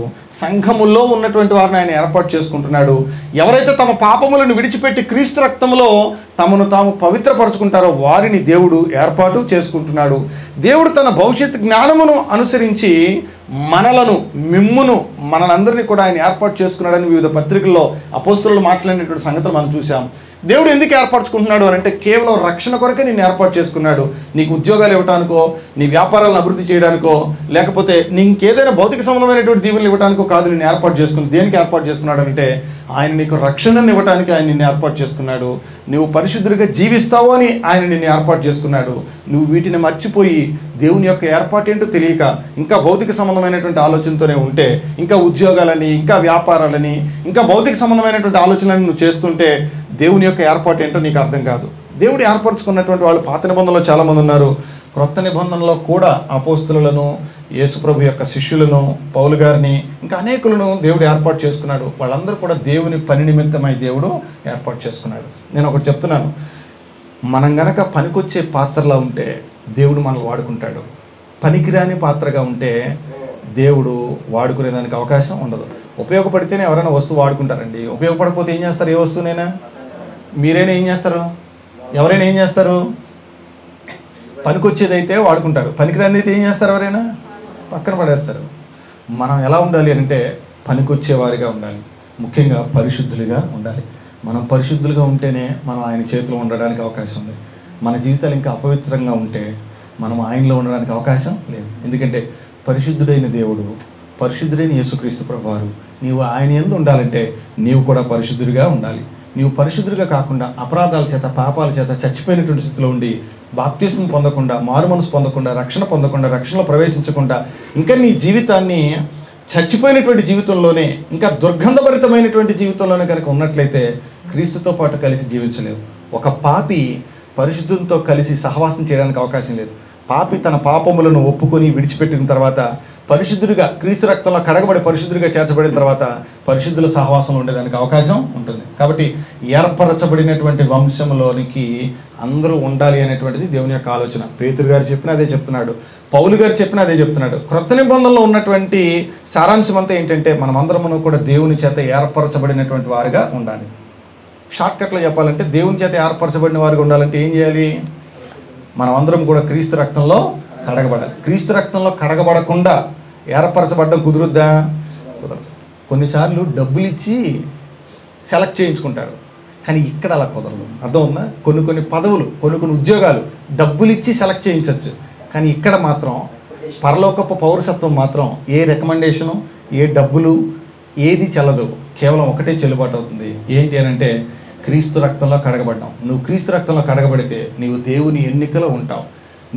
నిన్ను తగ్గించుకొని నువ్వు ఎప్పుడైతే క్రీస్తునందు ఉండడానికి ఇష్టపడతావో, క్రీస్తులో ఉండడానికి ఇష్టపడతావో, అదే దేవుడు నిన్ను ఎన్నుకోవడానికి మొట్టమొదటి సూచన అవుతుంది తప్ప నీ దగ్గర డబ్బు ఉందని, లేకపోతే నీ దగ్గర పలుకుబడి ఉందని, నీ దగ్గర ఆస్తుందని దేవుడు నిన్ను దీవించాలని కూడా పొరపాటే. ఒక చిన్న ఎగ్జాంపుల్ చెప్తా. ఇద్దరు దేవాలయంలో ప్రార్థన చేయడానికి వెళ్ళారు. ఒక ఆయనేమో ఆకాశం వైపు కళ్ళెత్తి చూడడానికి కూడా ధైర్యం చాలక రొమ్ము కొట్టుకొంచు, దేవ పాపిని నన్ను క్షమించి అంటాడు. ఇంకొక ఆయనేమో ఏమన్నాడు తెలిసిన? వింటున్నావా దేవుడా, నేనేం చేస్తున్నానో నీకు తెలుసా? వారానికి 2 రోజులు ఉపవాసం ఉంటున్నాను, దశమ భాగాన్ని తీసుకొచ్చి నీకు ఇస్తున్నాను. అంటే ఏంటి ఆయన ఉద్దేశం? నేను ఇది చేస్తున్నాను కాబట్టి నువ్వు నన్ను దీవించాలి, అంతేగా ఆయన ఉద్దేశం. నేను ఇది చేస్తున్నాను కాబట్టి నువ్వు నా ప్రార్థన ఆలకించాలి. నేను దశమ భాగం దేనికి ఇస్తున్నాను అనుకున్నారు? నేను ఉపవాసం దేనికి ఉంటున్నాను అనుకున్నారు? నేను దాన ధర్మం ఎందుకు చేస్తున్నాను అనుకున్నారు? నువ్వు నన్ను దీవిస్తావని. అని నువ్వు నన్ను కాకుండా అసలు ఏ దశమ భాగం ఏమైనా ఆయన్ని దీవిస్తావేంటి? ఉపవాసాలు ఉండని ఆయన్ని దీవిస్తావేంటి? దాన ధర్మాలు చేయని ఆయన్ని దీవిస్తావేంటి? నన్ను కదా నువ్వు దీవించాలంటే ఫస్ట్ వరుసలో నన్ను దీవించాలి అన్నట్లుగా తను తాను హెచ్చించుకొని ప్రార్థన చేస్తాను. యేసుక్రీస్తు ప్రభువారు అవమానం ద్వారా చెప్పాలనుకున్నది ఏంటంటే తను తాను తగ్గించుకున్నవాడు హెచ్చించబడతాడు, హెచ్చించుకున్నవాడు తగ్గించబడతాడు. ఇక్కడ కూర్చున్నటువంటి మనలో దేవుని చేత మనం హెచ్చించబడేటువంటి వాళ్ళుగా ఉండాలి, కానీ మనలో మనం హెచ్చించుకున్నటువంటి వారుగా ఉండకూడదు. ప్రభు అయిన యేసు రక్తంలో కడగబడ్డమే గొప్ప ఆశీర్వాదం తప్ప అంతకుమించి ఈ లోకంలో ఉన్నటువంటిది ఏది కూడా ఆశీర్వాదాలుగా చెప్పబడవు, ఆత్మ సంబంధమైనటువంటి ఆశీర్వాదాలు చెప్పబడు. ఒక 2 వ్యక్తులు చనిపోయారండి. అందులో ఒక ఆయన పేద ఆయన చనిపోయాడు, ఒక ఆయన ధనికుడు చనిపోయాడు. పేదవాడు చనిపోయి ఎక్కడికి వెళ్ళాలి? పూరిగుడిలోకి వెళ్ళాలి. ధనవంతుడు చనిపోయి ఎక్కడికి వెళ్ళాలి? మేడలోకి వెళ్ళాలి, అంతే కదా. కానీ రివర్స్లో వెళ్ళారు అక్కడికి వెళ్ళిన తర్వాత. అంటే మేడ పూరిగుడిసే అని ఎందుకన్నానంటే, మేడ అంటే సకల సౌకర్యాలు సదుపాయాలు ఉండే ప్రాంతం, పూరిగుడిసే అంటే ఏ సదుపాయాలు లేని ప్రాంతం, వాటర్ కనెక్షన్ కూడా లేదన్నమాట అక్కడ, అలాంటి ప్రాంతం. ఇప్పుడు రివర్స్ అయింది. అక్కడికి వెళ్ళిన తర్వాత ఏమైంది? రివర్స్. చదువుకున్న డబ్బులున్నవాడేమో, ఆస్తి ఉన్నవాడేమో వాటర్ కూడా లేని ప్రాంతానికి వెళ్ళిపోయాడు. అర్థమవుతుందా? సంతోషం లేని ప్రాంతానికి వెళ్ళిపోయాడు, నెమ్మది లేని ప్రాంతానికి వెళ్ళిపోయాడు. ఏ డబ్బు లేనివాడు, ఏ ఆస్తి లేనివాడు ఎక్కడికి వెళ్ళాడు? నెమ్మది పొందే ప్రాంతానికి వెళ్ళాడు. ఇంకా వాళ్ళకి అక్కడ దప్పికతో పని లేదు, వాళ్ళకి అక్కడ దాహంతో పని లేదు, ఇంకా వాళ్ళకి అక్కడ దేనితోనూ పని లేదు. వాళ్ళు తమ ప్రయాసాలన్నింటినీ కూడా మన ప్రశాంతంగా ఉంటారు. వాటర్ కూడా దొరకని ప్రాంతానికి వెళ్ళడం ఆశీర్వాదకరం, లేకపోతే చనిపోయిన తర్వాత నెమ్మదిగా ఉండే ప్రాంతానికి వెళ్ళడం ఆశీర్వాదకరం. ఏది ఆశీర్వాదకరం? క్రీస్తునందుండి మృతులైన వారు ధన్యులు. ఎందుకు క్రీస్తునందుండి మృతులైన వారు ధన్యులు? ప్రభువునందు మృతి పొందు మృతులు ధన్యులు. ఎందుకు ప్రభువునందు మృతి పొందు మృతులు ధన్యులు? ఎందుకంటే వాళ్ళు తమ ప్రయాసములు మాని చక్కగా ప్రశాంతంగా ఉంటారు కాబట్టి.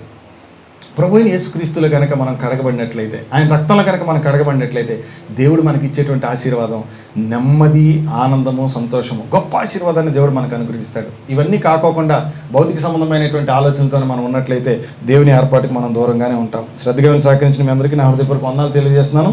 మిగిలినటువంటి విషయాలు నెక్స్ట్ క్లాస్లో ఆలోచన చేద్దాం.